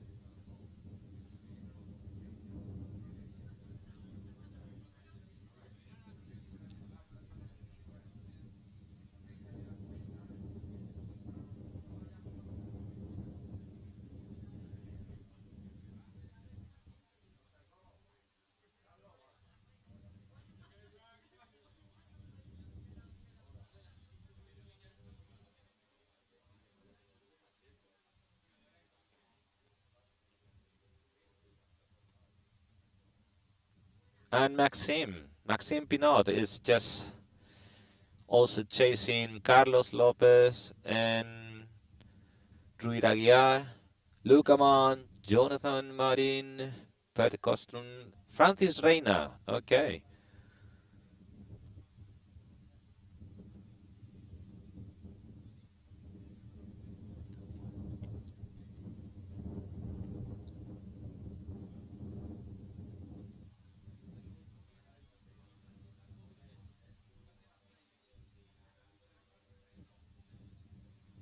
So let's have a look. Try to put names on the top 10. Well, apparently we don't have data at the moment on Ruiz Aguiar, but I expect he's still leading the race.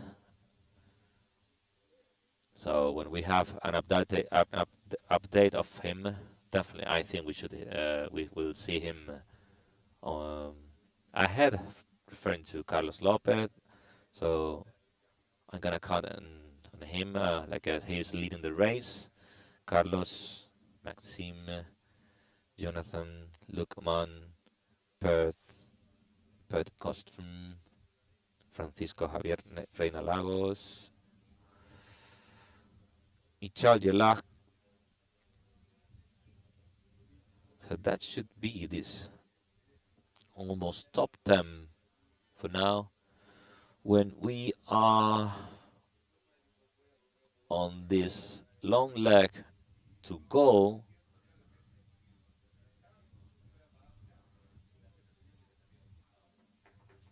on the way to cover maybe the first third part of the leg to go.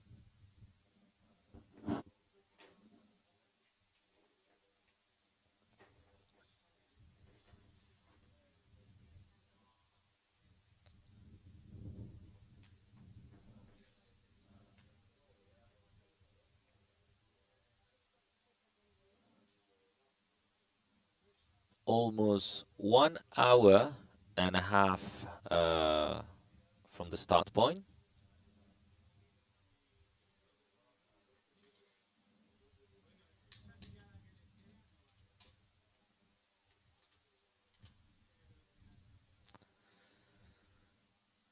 The main group behind Carlos Lopez and Ruiz Aguiar. They have a very solid, good altitude there.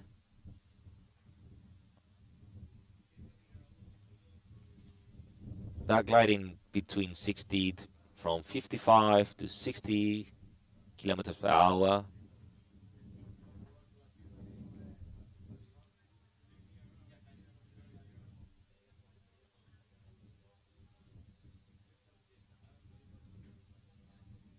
And as they are completely aligned now to the goal approach, so maybe now the wind is, as expected, is coming more from northwest.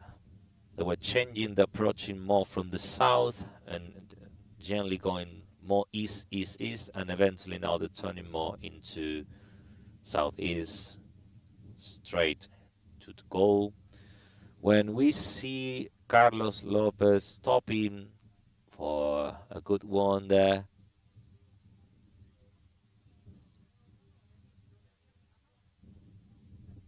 and for a moment I thought he was about to leave it, but no, he stopped it there because it's a very good one.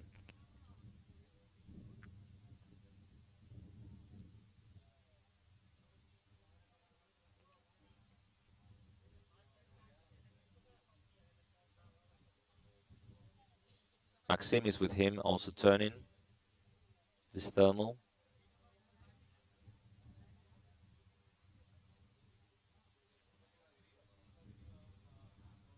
And look at this massive group arriving. And they are flying higher than them. I wonder, yeah, okay, but they're stopping. All of them, they're stopping now. They have to.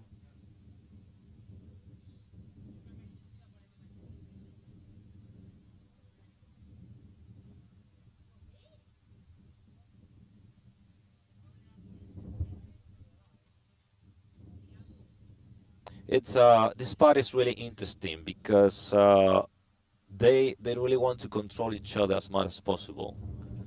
So it's about to not only pushing but also to react as quickly as possible when somebody leaves the group, and then you see that who is the guy that is pushing, and you say, no, okay, if I'm low, it doesn't matter now. I need to push. I need to have under control that pilot. So it's interesting because if somebody's really aggressive, then the rest has to react according to this guy, and the opposite. You know, if somebody is more conservative or the group is really conservative, well, maybe the conditions are not good enough in order to push, which I think is not the situation today, because every thermal they find is quite solid, and they reach more than 2,600 meters easily there. So there you go. I can see again Ruya Aguiar above 2,800 meters. So I wonder when he's going to abandon that thermal, is going to push, because he definitely was taking a lot of risk with much less altitude. And there you go. Okay. Who is pushing here? Yeah, Rui and Carlos Lopez, of course. Do they go? Yeah, 2,900, 2,800. And they are flying now almost 70, 73, 76, 78. Come on, this is it.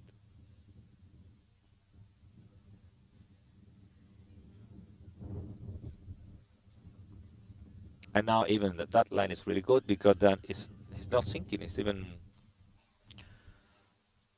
it was a little bubble there. Another one. Look at that. Carlos Lopez just behind him, controlling him. I think that's very, very good for him, because they're going to help each other as well for this final leg.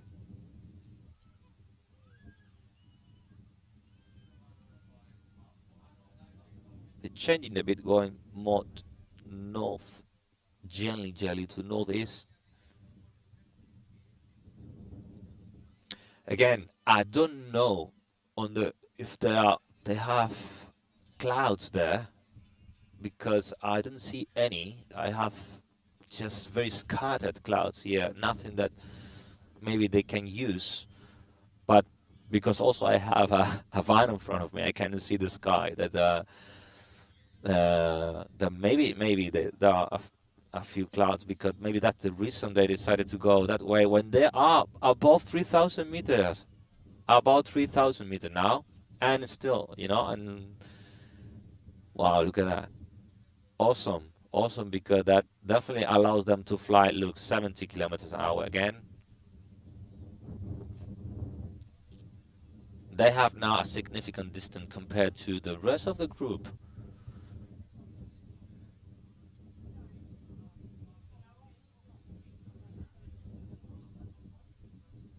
They're pretty close, heading to Pedro Martinez. So well-known village for us.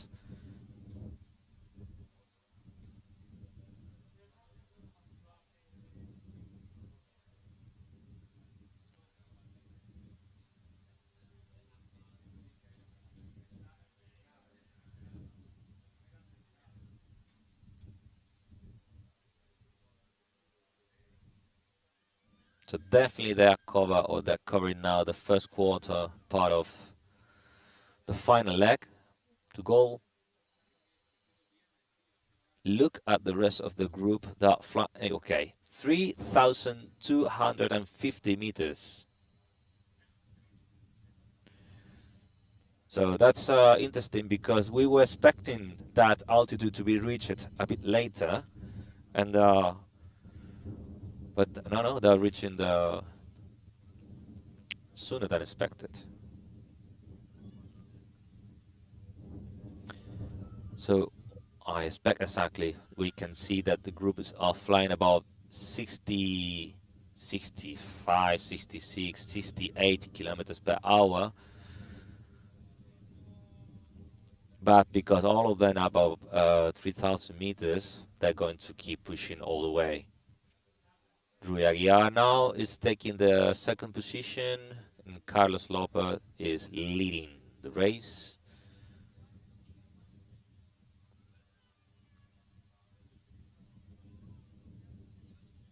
All of them gliding now southeast towards Pedro Martinez.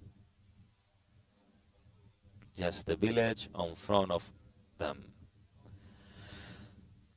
Then we have, after Pedro Martinez, we have the final, I mean, there's, I don't think there's exactly, this is the last mountain, little hills that they're going to find.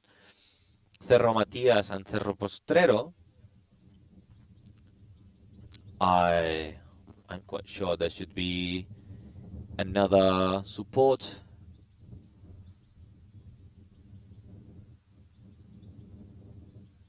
Because it's well aligned as well, especially the first part of this mountain is completely aligned with the wind direction. That should be, it's not really steep, but I think it's going to be a good point, or to find a good lift there. Maybe especially on the lead side because it's quite steep there. We will see.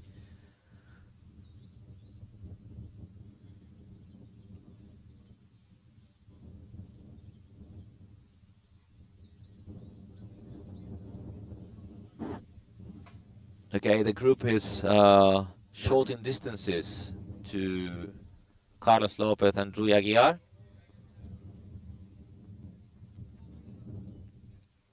'70, '73, '75. But Costrum, yeah, they're flying really fast now. Meanwhile, Carlos Lopez and Rui are slowing down.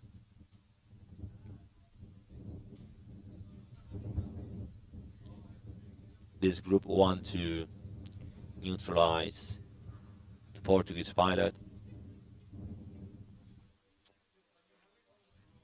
When they are reaching Pedro Martinez,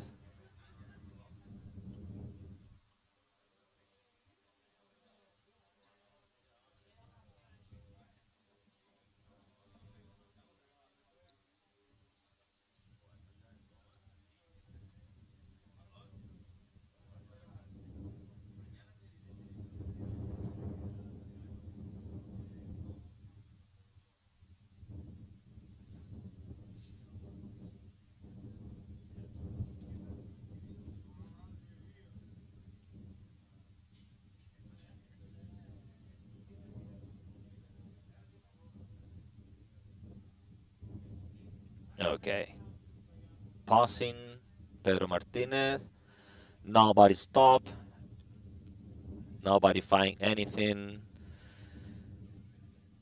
significant, anything good that really worth to stop. So now it's time to push. 72, 73 kilometers per hour for Carlos Lopez and Rui Aguiar. 83 for Pet Costrum. 84. Crazy. Marcin Risky also almost 80 certain moments. Nuno Virgilio a bit more in the south. 73, 75, pushing, trying to reach Carlos Lopez and Rui Aguiar now.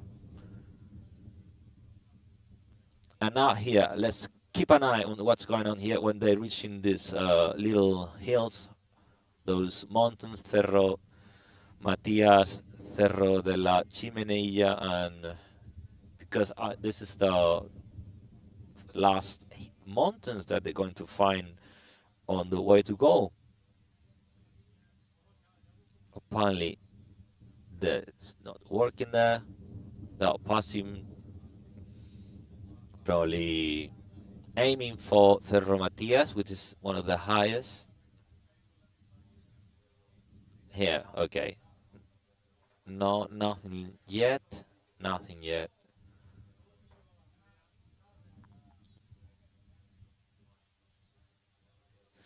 Let's see what happened when they pass on the lee side of this hill. It's quite steep.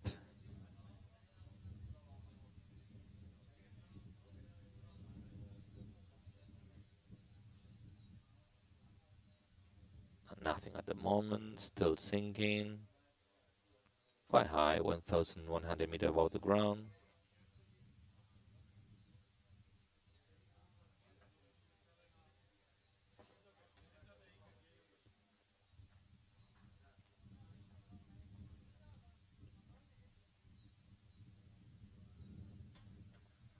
Nothing yet. They're still pushing and pushing and pushing. Okay. Okay, what's going on there?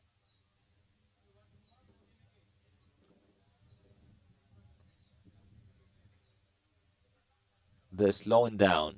They try. I think they found something, but not completely sure. Trying, looking.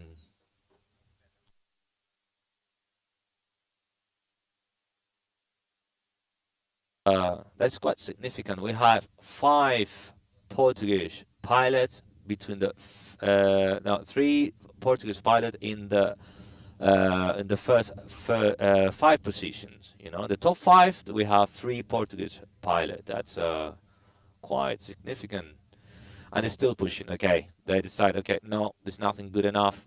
We need to push. We need to go. All right, but they're not speeding up that much anymore. Followed by, look at that. Okay, we have Rui, Carlos, Petcostrum, Marcin. Then we have Maxime Pinot, Honoran, Roger, Aich Vaher, and then Jangeres, Jonathan Marin.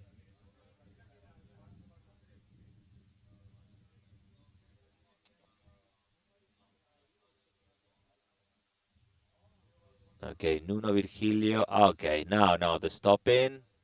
Finally, they're stopping here. When they have around 2,600, 2,500 meters about. Okay, that's a good one. It's a good one. They are lifting quite quickly here.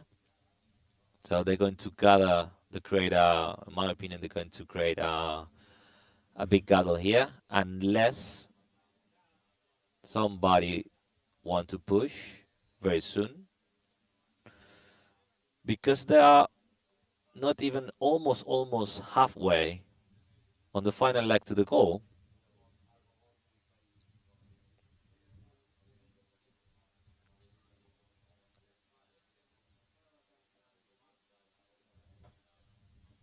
There you go.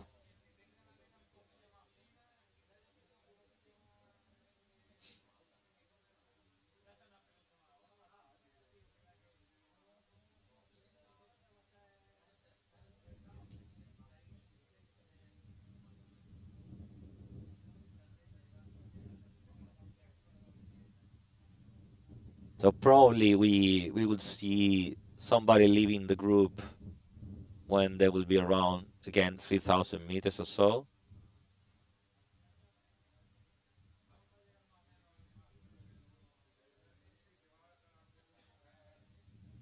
I'm going to control. Well, okay, I got you. I got Rui Aguiar, which is 2,800 meters at the moment, and lifting very nicely.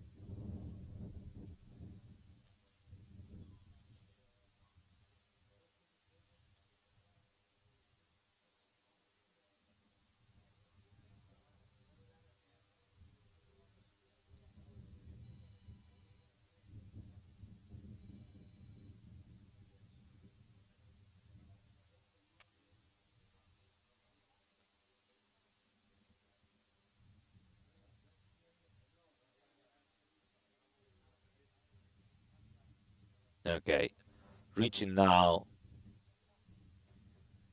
2,900 meters for Rui Aguiar.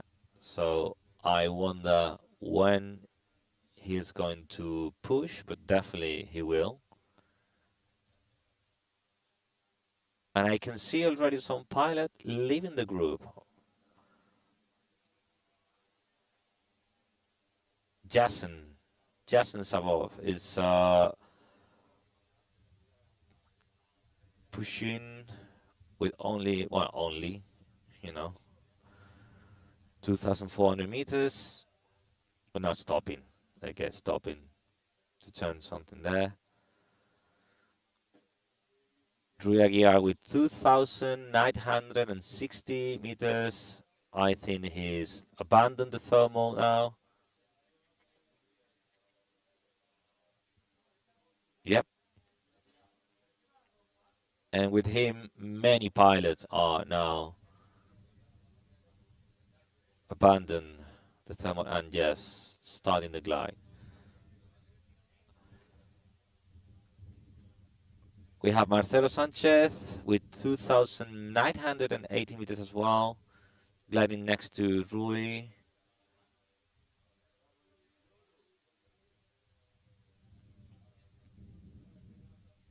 But now the lead of the race has changed completely. We have Marcin Risky with 2,890. Oh no, it's even lifting here. Look at that. It's a good line for him. Adjusting the speed. And even now, okay, decide to stop here. Apparently, it has to be a really strong one for him if he decided to stop. Because the rest, I'm not sure they're going to stop. Oh, they do. They do. All of them. They stop in here. Maxime.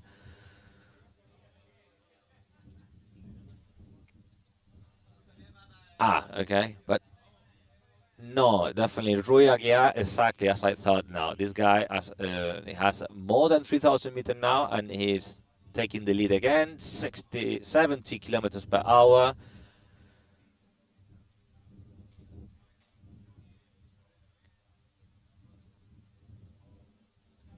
Very close to the half leg of the final, leg going to goal.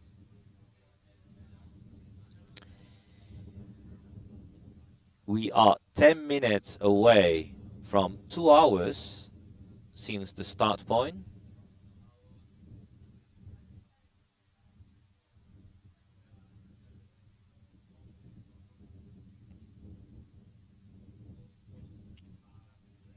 All right, they are reaching now the lowest altitude of above the ground, which is about 750 meters. It's kind of a valley here, and then the terrain gently goes up again, and yeah, and eventually it will be around again 1,000 meters. So it's really interesting because wherever they go, actually the terrain is quite high. Not big hills anymore, all the way to the goal.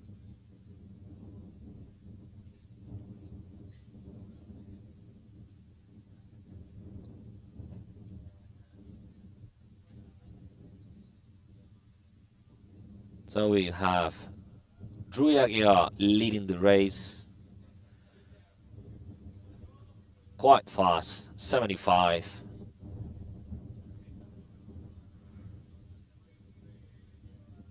Followed by Nuno Virgilio, 82 kilometers per hour.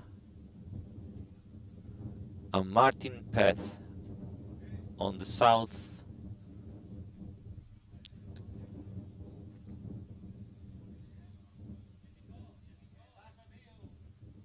Pierre-Remy on the fourth position.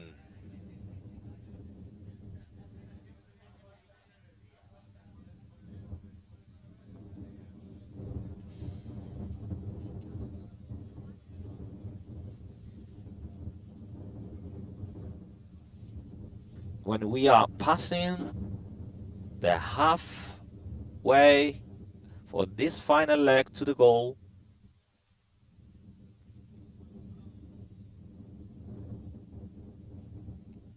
I have a feeling that if they continue with this rhythm, definitely they will reach goal before also than we expected.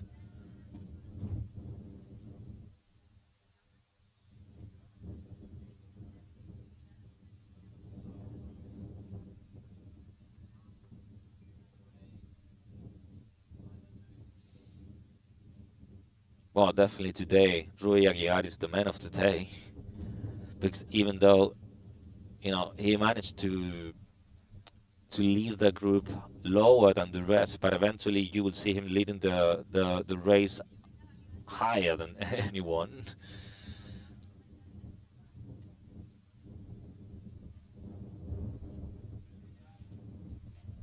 .85 kilometers per hour at the moment for him. I think he has, or he feels completely under control, with the race. Solid, really confident.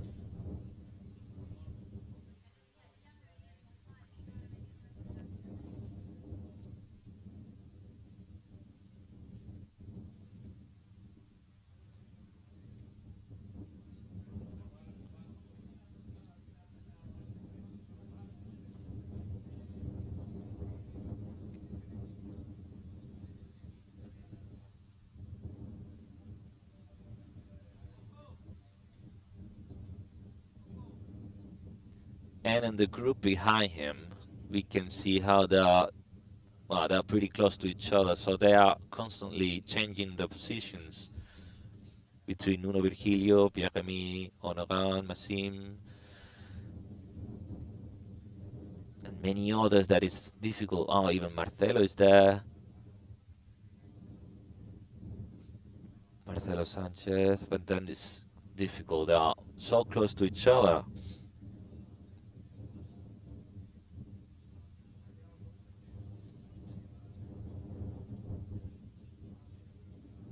So they will be changing those positions very often. And in the meantime, Rui Aguiar I think he has the race under control. Something really difficult should happen, or something really, unexpected to him has to happen.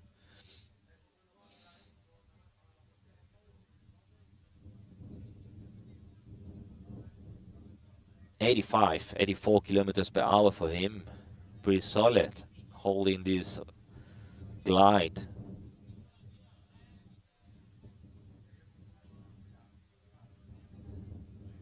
Now, is Pierre-Remy the one who is leading the group chase that is chasing Rui Aguiar, followed by Maxime Pinot and Nuno Virgilio and Tobias Grutbacher.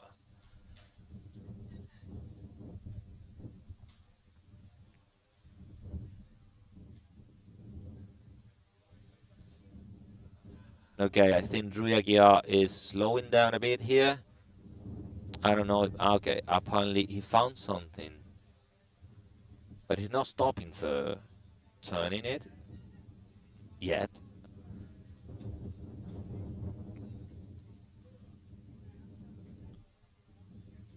And he's speeding up again.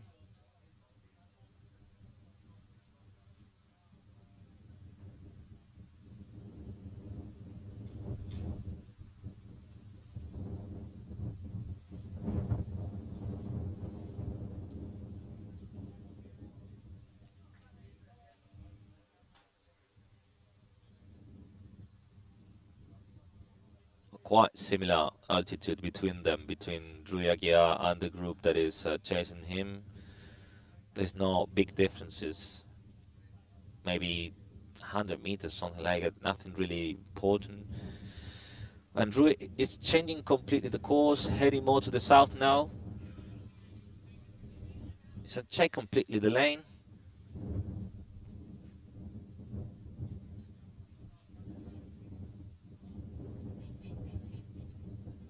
But nothing has changed. Still gently sinking above. Now speeding up again. Okay, more than, okay, 75 kilometers per hour.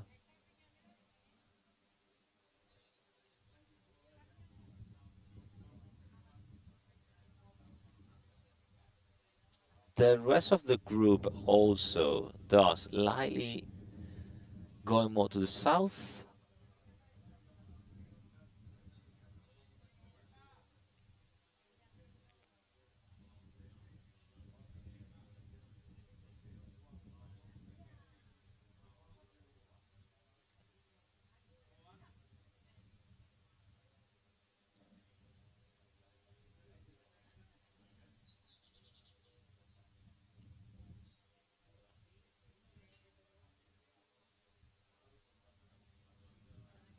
We are 4 minutes away from 2 hours since the start point. So that's quite fast.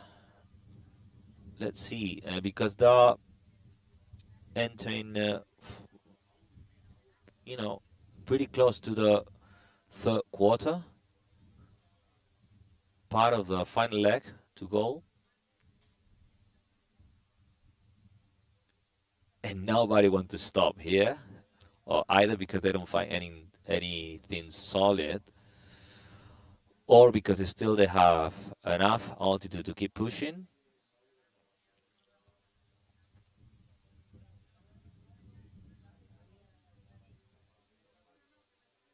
The group has decided to go gently more to the south, and meanwhile Ruyagiar is on his own flight.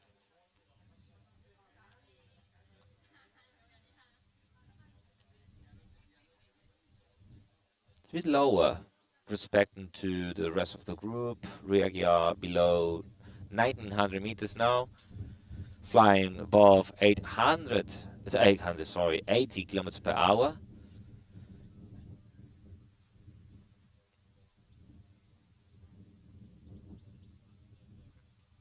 Meanwhile, the group is flying slower, is around 60, 61, but Drew is pushing and pushing all the way.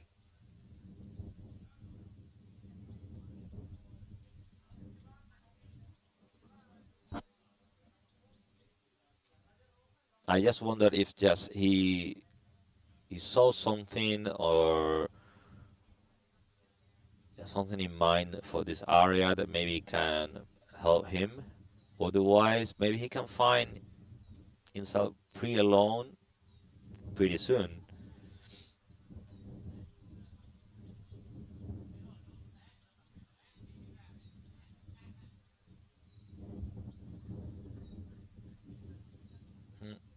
Nothing really happened for him. In the meantime, the group now that's basically between Nuno and Pierre-Remy and Bert Kostun and Maxime Pinot, they're all of them keeping a better altitude. They are flying slower.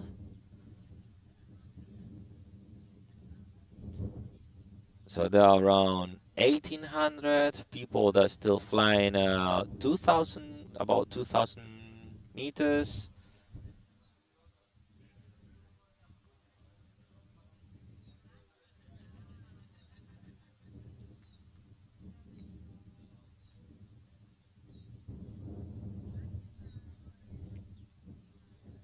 He's so close, Riagiar is just so close to the end of the speak section. I'm sure he's thinking like, it's almost there. Okay, he's stopping here. He's stopping here. He's stopping, and what's going on? Okay, yes, definitely, he found something. There you go. That could be the final one that gives is the chance to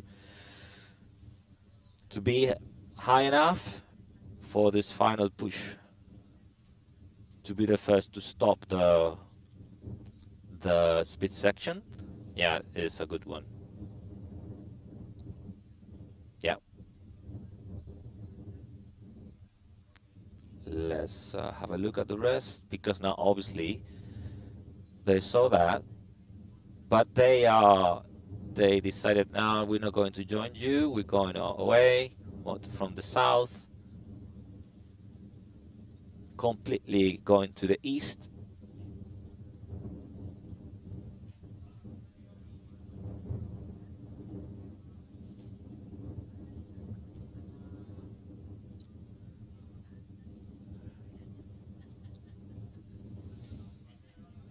So today we have, for the goal is in the village called Baul, and we have a radius of 2,500 meters to stop the clock, okay, to stop the speed section. It means that once you read that cylinder, the clock, the time for you is over, but then still you need to go inside the cylinder, you know, and it's a line, a virtual line there, and then it's a semicircle behind this this line there. So you need to cross, actually you need to cross this line to validate the goal.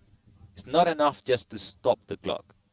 So this is made for safety reasons. So pilot, they need to finish with high enough to stop the clock, and then to be able to continue to fly and to validate the flight. Okay. Some days we can find the line, and sometimes we can find another small cylinder. It's also for the mid-director decide on what is the best situation or the best option. But today we have this. Is also 2,500 meters. Is quite big cylinder. Usually also is 1,000 meters around the line or the inner cylinder to validate the goal.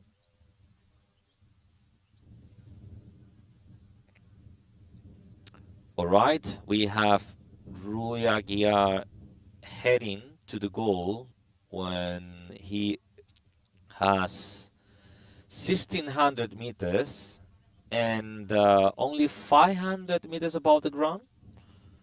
I wonder, it is enough for him? Is he going to take the risk to push? Apparently yes, because he's pretty close.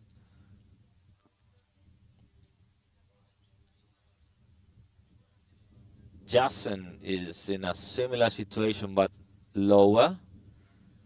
So I don't know, if I was Jason, definitely I wouldn't feel so confident to go. And in the meantime, we can see this massive, massive gaggle more on the south with this group. They are reaching, okay, Martin Peth is leaving the group with 1,700 meters.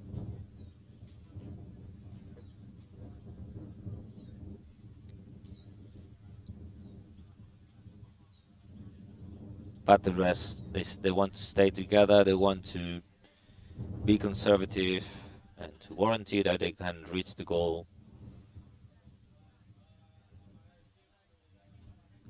And look at that. Rui is step by step approaching. Now he found a good one. Okay, he's lifting here. He's lifting.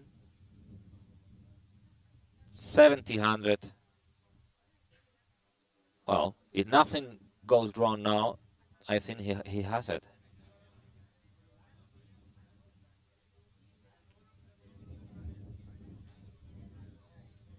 Okay, 600 meters above the ground. I think he is going to try it.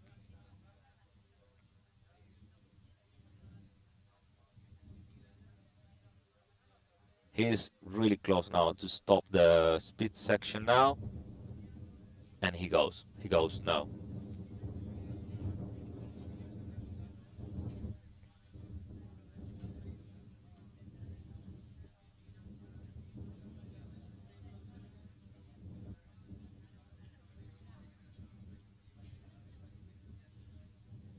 There you go. Okay, so that's the winner. Well, the winner. This is the first pilot, but I also think it's the winner because he was leading the race for a very long time. So in my opinion, he has a lot of leading points too. So he's going to win the task of today. Definitely, he's the first pilot to arrive to be in goal today.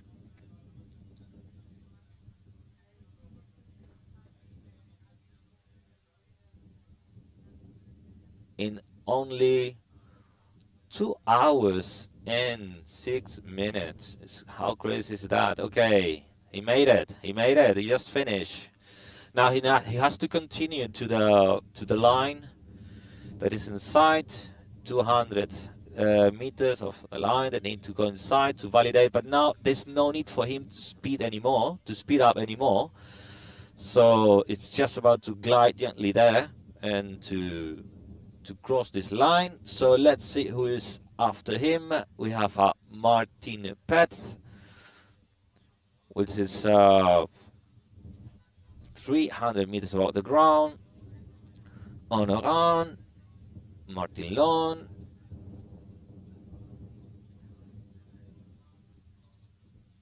I think it's quite clear. Well, sorry, but no, it's not quite clear actually. Is the second position arriving the goal is going to be between Martin Peth and Martin Lon.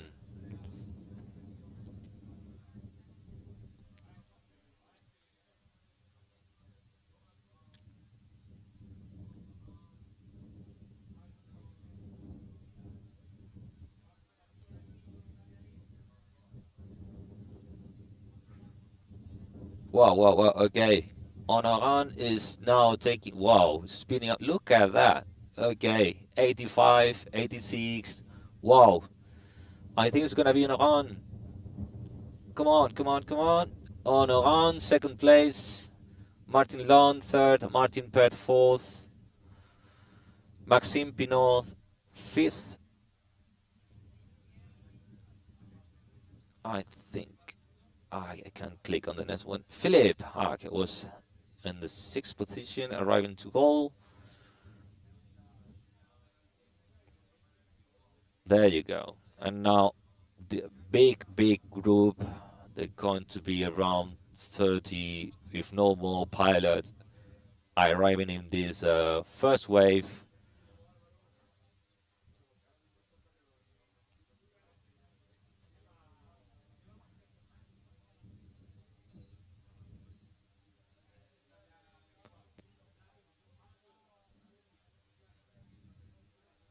Beautiful. Okay, this is it. So that was really cool to see Drew Aguiar just pushing just from the mid race all the time, taking a lot of the lead of the race and abandon the group and being really consistent. I don't know. I wonder where Carlos Lopez might be, because he was with him for here we go. Let's see if I can reach him. Carlos is entering right now, stopping the clock in 3, 2, 1 right now. But it's really curious because they were leading the race for a moment together. But then there was a moment when I lost him, and then Rui Aguiar appeared again leading the race, and since then he was just there, right? All the way. Okay. I can see also some well-known names, friend of mine, Spaniards, people here, Alvaro, Pepillo.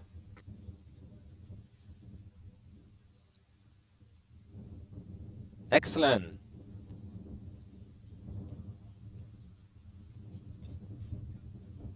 Okay, by now I think my colleague should be there, taking a lot of very good pictures from the goal for the arrival of all the pilots there, and hopefully shortly she also will be able to have some nice interviews with hopefully with Rui and many others.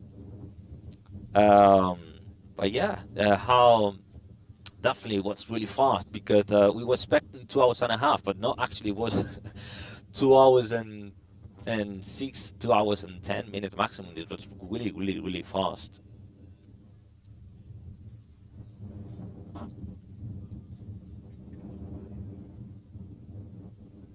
So let me have a look. We have already, yeah, okay. Rui, first position on our own, second Martin Pet, third Martin Lon, for Maxime Pinot on the 5th position, Philippe, Juan Sebastián Ospina on the 7th position, Ferdinand Vogel on the 8th, Jacek Gorczki, and finishing the top 10 we have Denis Soverini.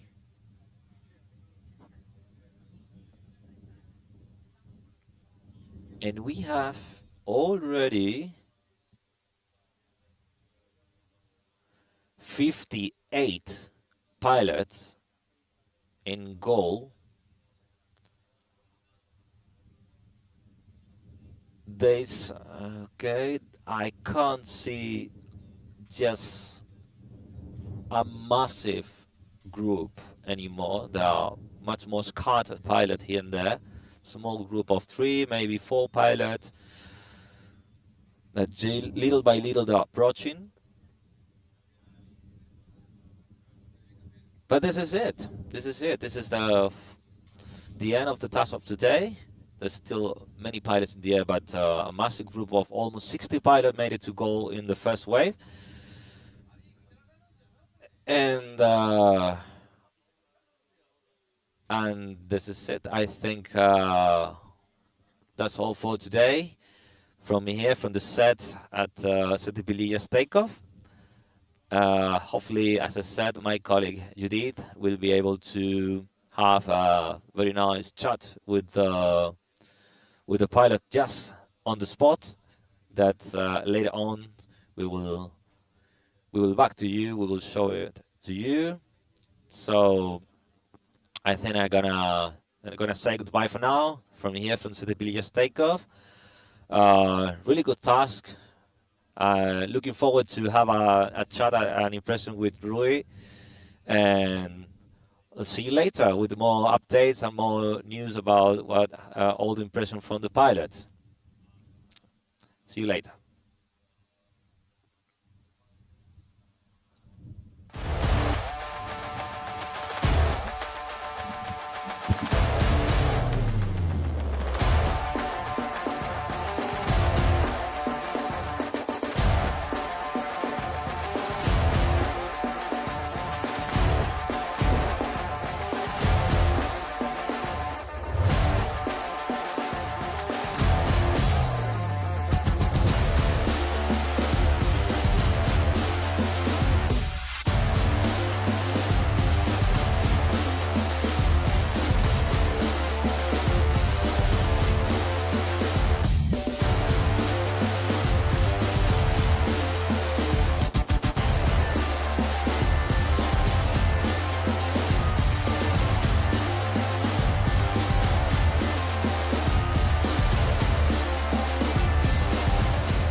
Martin, you were second into goal.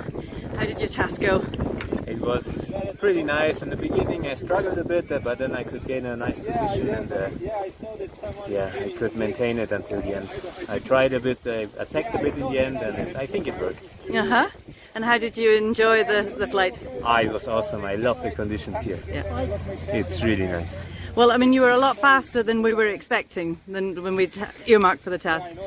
Yeah, when we went into the flatlands, the good climb started, and it was just climb after climb and really good guides. So that was really nice. Okay, well, maybe it was too easy today. Maybe we should make it harder tomorrow. I think it will get harder by itself. So. Okay. Thank you very much. Hi, Ferdy Vogel. How did it go? The Birdman. Very, very nice. Today was nice. Quite turbulent sometimes because of the different wind directions, but nice. Yeah, you enjoyed it? Yeah, good first task. Great. Thank you very much.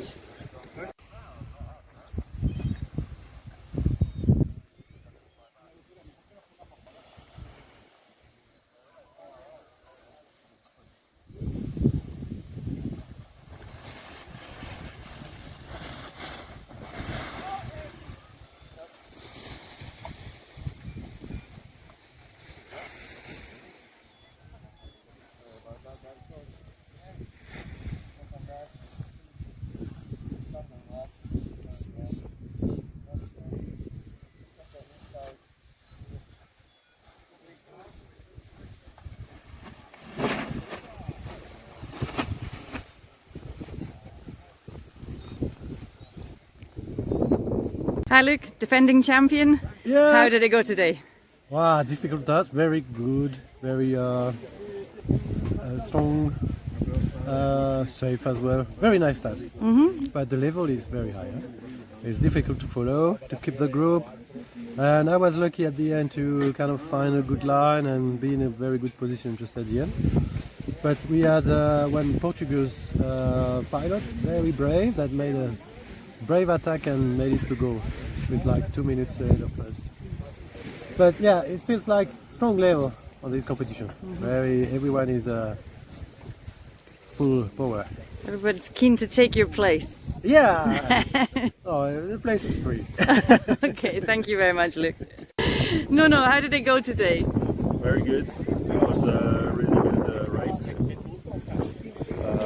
Some strong thermals, high cloud waves, and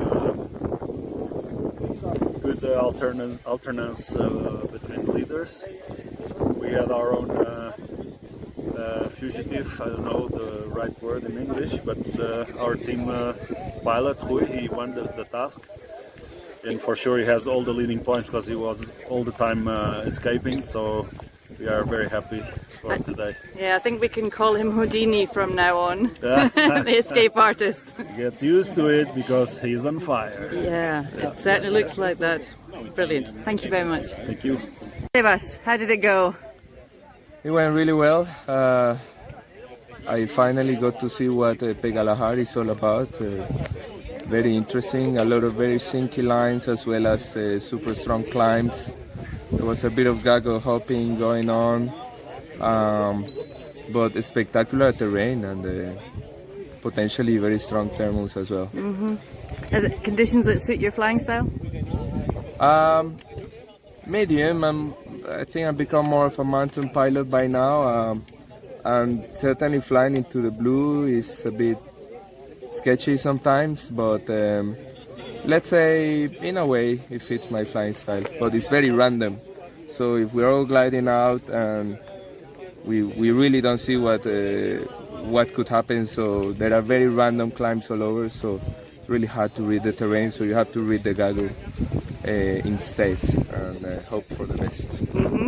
And so now that you've flown in Pegalajar, what are your views of the next 2 weeks? What do you think? I think it's going to be very interesting racing. I think the Portuguese are showing their teeth a little bit, as well as the Spaniards.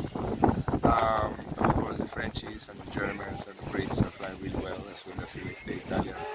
So I think it's going to be a tight battle. So the winner will for sure be the one that makes the least mistakes, because I think if we keep on flying this fast, you don't want to drop out of the gaggle too much.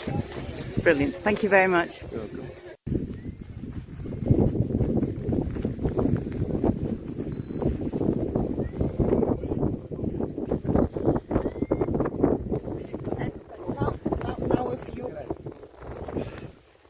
Enhorabuena. Well done. You must be super happy. Yesterday I almost like this. Today is the first test. Much better this day. Yeah. This. And you led nearly all the way? No, in the middle I got low, but I didn't give up on winning the test because I had good leading points. So I could keep protecting the group, and eventually I got better position than them, and then we followed different lines. Brilliant. Well done. Congratulations. Congratulations, Maxime. You had a really good task. How was it? How did it go? Yeah, quite good at the beginning, and then I was super late on the group, and maybe I had to catch up during the 10k. And yeah, in the end, the conditions were amazing, bumping everywhere. Just the last final glide, we had the big sink, so it wasn't so easy. There is a Rui, I think, who won the task. So he was more on the left and finally good glide. But it's okay. Well done, well done. So Stefan, you were leading out at one point bravely. How was the race or the task for you today? Yeah, I lead it only short, so Yeah. at the beginning I had to be difficult to catch up with towards the end it started to work as expected. Did you enjoy it? Yeah, of course, I enjoyed it. Have you flown here before? No. No. And what do you think of the scenery? It's a nice sight, yeah. I love the thermals here. Cannot be strong enough. Yeah, you like it bumpy. Yeah. Okay, thank you very much. Hi Constance, how did it go today? Yeah, good. Good task. Fast task. And I'm happy. I'm in goal. Did you enjoy it? Yeah, I enjoyed it. Yeah, very nice. A big eye. Yeah. And very nice condition. Yeah. Great, thank you very much. Thank you. How did it go today? Really nice, actually. Conditions were strong from the beginning to the end. Fast, pace from the group, lots of attacks from me and from Oman. It's been a very fast race, but I'm super happy with the final result. With the conditions, I'm from a city really close to Pegalajar, and I mean this is the place where I usually fly, and I'm super happy that everybody can discover my hometown. Brilliant, thank you very much. Hi Zomi, how did it go today? Hello. Yeah, it was a nice task. I came with the leading group, but it's a little bit behind. But it was good. And did you like the conditions? Yes, a lot of sink in between, but we had some strong thermals, so it was okay. And you're expecting more of this the rest of the week? Well, I hope so. Yeah. Excellent, thank you very much. Welcome. Hi Dylan, your there. youngest competitor. How did it go? Went really well. A lot of pushing full bar the whole way throughout, and it was everyone was there. We had a lot of people just in one line, one group, pushing full bar the whole time. Been through some proper strong climbs actually, especially over. I think it was our third waypoint over what's called the Almadén, it's the highest peak there, and we had got some proper strong climbs there. It's just a case holding on and then sort of pushing through. But no, throughout the whole task it was good, top 10, and right at the end I slightly messed it up. But hopefully somewhere with some leading points I'll be in top 20 for today. Great, well done. Thank you very much. Very welcome. How did it go today? Went well. We were flying good, trying to stay with the leading goggle, and two of us finished with the leading goggle, so we feel it's a good team result, and it was an amazing flight, very fast. So yeah, pretty happy with today. Did you like the conditions? Conditions were great, it was amazing, really strong thermals, really fast task. Great, thank you very much.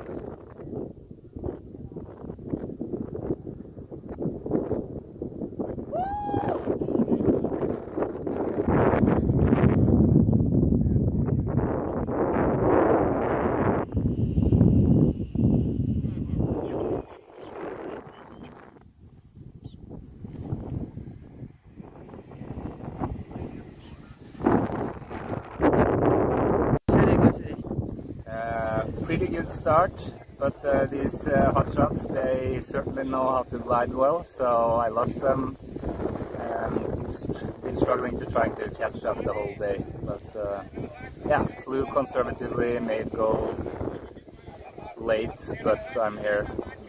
Let's see if we can improve all the days. Did you enjoy the conditions? Yeah, it was pretty nice. Yeah, and me and Dagfinn made a cloud base together of 3,200 meters or something, and I think that was a clever move today. So we catch a lot of spots after that. Great, thank you very much. Hello, Joanna. Hello. Team Poland, how did it go today? Yeah, that's my first go on the Europeans and my first Europeans, so I'm very glad. It could have been faster, but anyway, I'm glad I made it. Getting to goals the most important thing? Yeah, yeah. And did you enjoy it? Yeah, it was good. It wasn't too bumpy, maybe at some points, but anyway, it was fast sometimes not. But yeah, I enjoy it. Good. Thank you very much. Thanks. Michelle, how did it go? Fine, first group, so for the first day it's a good start. Nothing better could happen. Yeah, it was really fast racing, and if we're gonna fly like this for 10 days, I will be dead after. Well, I mean, if you did it in such a fast time, then maybe tomorrow will be harder. Yeah, like 90 kilometers in 2 hours. It was super fast racing, but ups and downs, sometimes in the back, like strong dips, but also strong sinks. It was interesting. Yeah, and you enjoyed it? Yeah. In the end, yeah. Okay. Thank you very much. Thank you. It's a fast task. 2 hours and 15, I think, or 2 hours 10. Nice condition, good condition. So now we are more relaxed. First task is done, and we looking forward for the next days. Ciao. Ciao.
Okay, so well, why don't you start and then nudge me, and I'll say something. Okay.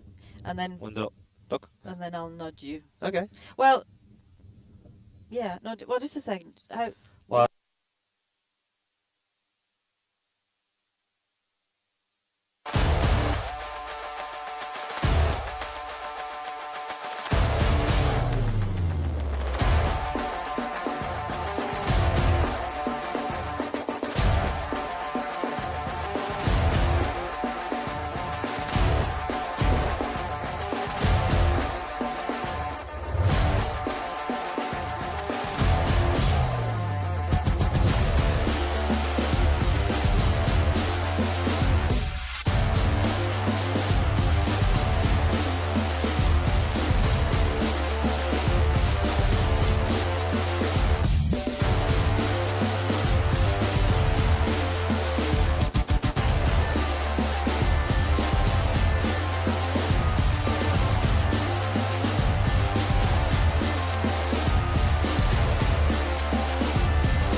Hello and good evening. Here we are again together, Judith and I, just going with a summarize of this great day, great starting day. This was really, really nice, really cool. And to start, we would like to go with the top 10 of the race today. So let's go. We'll start with the big champion of the day, the man of the day, Rui Aguiar, followed by Honorant Amad, Martin Long, Martin Pert, Maxime Pinot, Philippe Arch, Juan Sebastian Spina, Ferdinand Vogel, Jacquet Gorski, and Joachim Overhauser. Judith, what else you have to say? Well, I mean, being at goal was incredible because we could see them coming from a long way away, and then this swarm arrived, and it was amazing, and absolutely amazing. And I think it was amazing for everybody in the organisation. You know, it's just really so amazing to see so many pilots in goal, and I mean, 122 pilots in goal out of 136 is really something. The feedback from the pilots was really good. You know, they all had a great day. Well, no, not everybody had a great day. But overall, you know, people loved the conditions. People just really enjoyed it. I talked to Inigo about his thoughts, and he was particularly pleased about the takeoff. Everything went very smoothly, and everybody was off within an hour, which is really great. Really great. The start was a little bit difficult because the pilots got high, but there was a lot of shear layers, so that was the most tricky bit of the task. But the pilots reported back that there was great lift, but also some really quite difficult sink to deal with. So it was challenging, but everybody said it was a good task. Oh, that's perfect. It's true about the takeoff that it was so nice and smooth, because even though there was more time than expected to do so, but actually the pilot did a very good job in less than 1 hour they were in the air, even though there were a few bomb outs, and it was the assistant for the organization, the retrieval from the bomb out area was required. But even though that was working really nice and everybody was in the air on time to do the start point, but maybe it's time to talk about a little bit about the man of the day. So this guy, Rui Aguiar, it was absolutely dominating the race. It was really aggressive. He was waiting for nobody at all. Is mostly never waiting or reaching the top of the thermal, and also taking completely different lanes compared to the rest of the group, and just pushing. And we were, you know, like what the hell he has rockets, because he was really flying fast as hell. Well, he arrived at goal 2 minutes before the second, so it was incredible. I actually had the opportunity to talk to the reigning champion, Luc Armand, and he was saying it's the first time he's flown here in Pegalajar, and he was saying that the level at this competition is incredible. He said that, you know, you really have to be at the top of your game in this competition, and today proved that you know, that just, he was saying that there's so many pilots in this competition that are just on fire. Day one. Yes, day one. Day one. We've Okay. got 9 more to go. Okay, so I think that's a very good summarize for today. Yes. Anything that else? We'll leave you to watch the interviews at goal with some of the guys who came in top and some of the other people and how their reflections of the day were. Okay, and see you tomorrow. See you tomorrow.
Hi Martin, you were second into goal. How did your task go? It was pretty nice in the beginning. I struggled a bit, but then I could gain a nice position and yeah, I could maintain it until the end.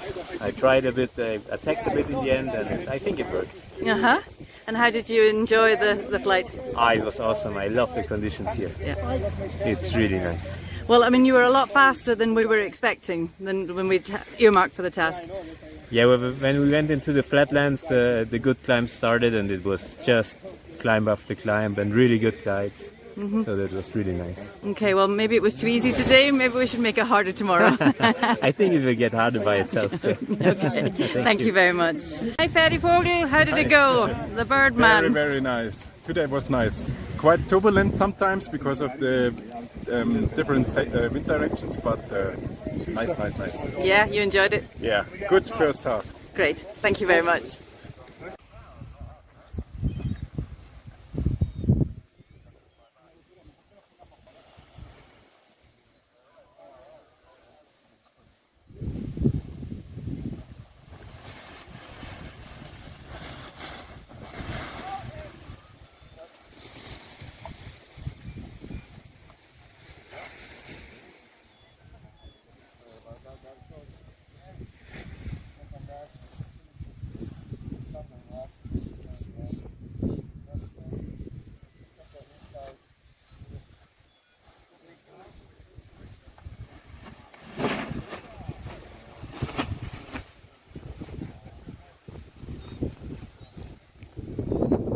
Hi Luke, defending champion. Yeah. How did it go today? Wow, difficult task. Very good. Very strong. Safe as well. Very nice task. But the level is very high. It's difficult to follow, to keep the group. And I was lucky at the end to kind of find a good line and be in a very good position just at the end. But we had one Portuguese pilot, very brave, that made a brave attack and made it to go with like 2 minutes ahead of us. But yeah, it feels like strong level on this competition. Everyone is full power. Everybody's keen to take your place. Yeah. Oh, the place is free. Okay, thank you very much, Luke. No, how did it go today? Very good. It was a really good race. Some strong thermals, high cloud flows, good alternance between leaders. We had our own fugitive, I don't know the right word in English, but our team pilot, Rui, he won the task. And for sure he has all the leading points because he was all the time escaping, so we are very happy for today. Yeah, I think we can call him Houdini from now on, the escape artist. Get used to it because he's on fire. Yeah, it certainly looks like that. Brilliant. Thank you very much. Thank you. Sebas, how did it go? It went really well. I finally got to see what Pegalajar is all about. Very interesting, a lot of very sinky lines as well as super strong climbs. There was a bit of gaggle hopping going on, but spectacular terrain and potentially very strong thermals as well. Is it conditions that suit your flying style? Medium. I think I've become more of a mountain pilot by now, and certainly flying into the blue is a bit sketchy sometimes, but let's say in a way it fits my flying style, but it's very random.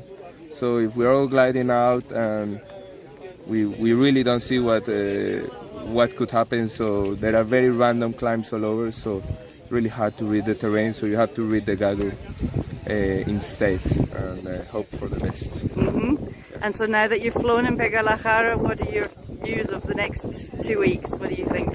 I think it's going to be very interesting racing. I think the Portuguese are showing their teeth a little bit, as well as the Spaniards. Of course, the Frenchies and the Germans and the Brits are flying really well, as well as the Italians. So I think it's going to be a tight battle. So the winner will for sure be the one that makes the least mistakes, because I think if we keep on flying this fast, you don't want to drop out of the gaggle too much. Brilliant. Thank you very much. You're welcome.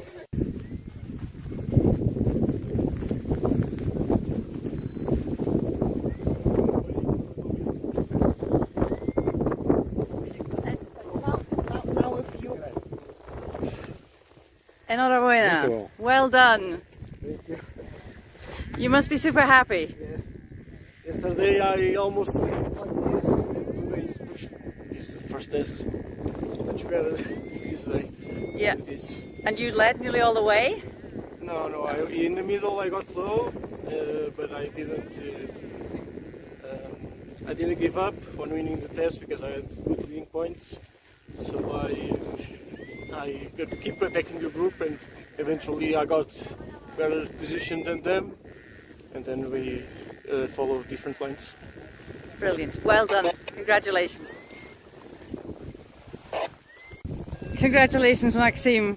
You had a really good task. How was it? How did it go? Yeah, quite good at the beginning, and then I was super late on the group, and maybe I had to catch up during the 10K, and yeah, in the end the conditions were amazing, bumping everywhere.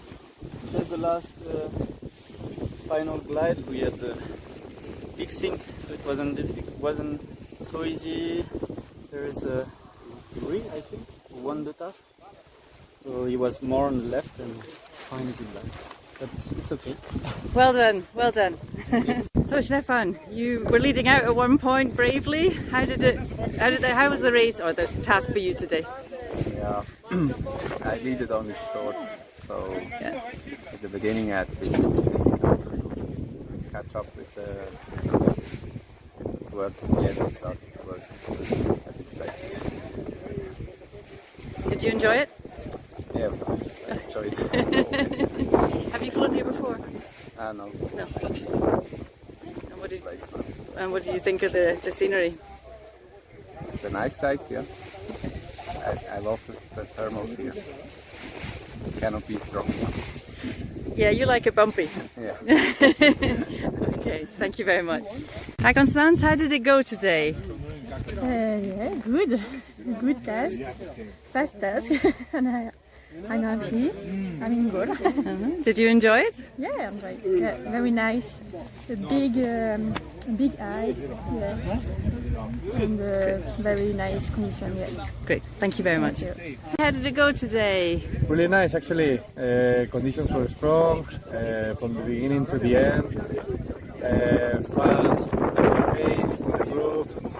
Lots of attacks for the rail, for been a very fast race, but I'm super happy with the final result. With the conditions, I'm from a city really close to Pegalajar, and I mean this is the place where I usually fly, and I'm super happy that everybody can discover my hometown. Brilliant. Thank you very much. Hi Zomi, how did it go today? Hello. Yeah, it was a nice task. I came with the leading group, but it's a little bit behind. But it was good. And did you like the conditions? Yeah, it's a lot of sink in between, but we had some strong thumbers, so it was okay.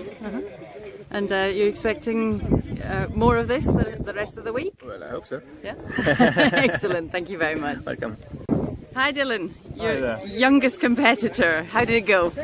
Went really well. A lot of pushing full bar the whole way throughout, and it was everyone was there. We had a lot of people just in one line, one group, pushing full bar the whole time.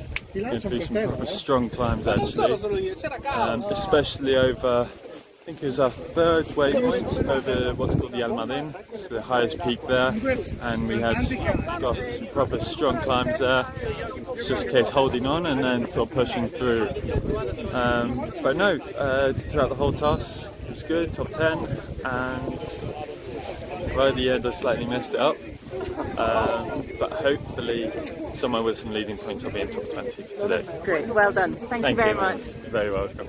How did it go today?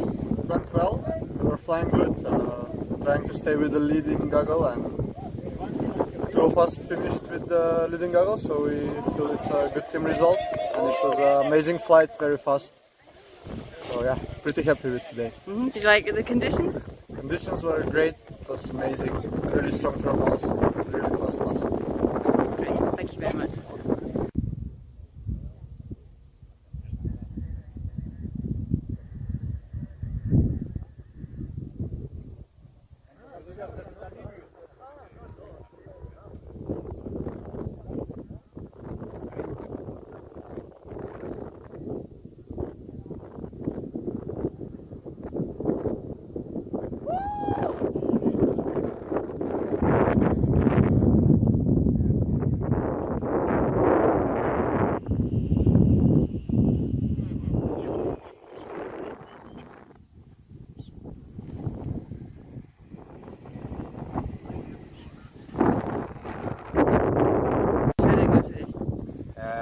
Pretty good start, but these hot shots, they certainly know how to glide well, so I lost them. Been struggling to try to catch up the whole day, but yeah, flew conservatively, made go late, but I'm here. Let's see if we can improve on the days. Did you enjoy the conditions? Yeah, it was pretty nice, yeah. And me and Dagfinn made a cloud base together of 3,200 meters or something, and I think that was a clever move today, so we catch a lot of spots after that. Great, thank you very much. Hello Joanna. Hello. Team Poland, how did it go today? Yeah, that's my first go on the Europeans and my first European, so I'm very glad. It could have been faster, but anyway, I'm glad I made it. Getting to goals the most important thing? Yeah, yeah. And did you enjoy it? Yeah, it was good. It wasn't too bumpy, maybe at some points, but anyway, it was fast sometimes not. But yeah, I enjoy it. Good. Thank you very much. Thanks. Michelle, how did it go? Fine, first group, so for the first day it's a good start. Nothing better could happen. Yeah, it was really fast racing, and if we're gonna fly like this for 10 days, I will be dead after. Well, I mean, if you did it in such a fast time, then maybe tomorrow will be harder. Yeah, like 90 kilometers in 2 hours. It was super fast racing, but ups and downs, sometimes in the back, like strong lifts, but also strong sinks. It was interesting. Yeah, and you enjoyed it? Yeah. In the end, yeah. Okay. Yeah. Thank you very much. Thank you. It's a fast task. 2 hours and 15, I think, or 2 hours 10. Nice condition, good condition. So now we are more relaxed. First task is done, and we're looking forward for the next days. Ciao. Ciao.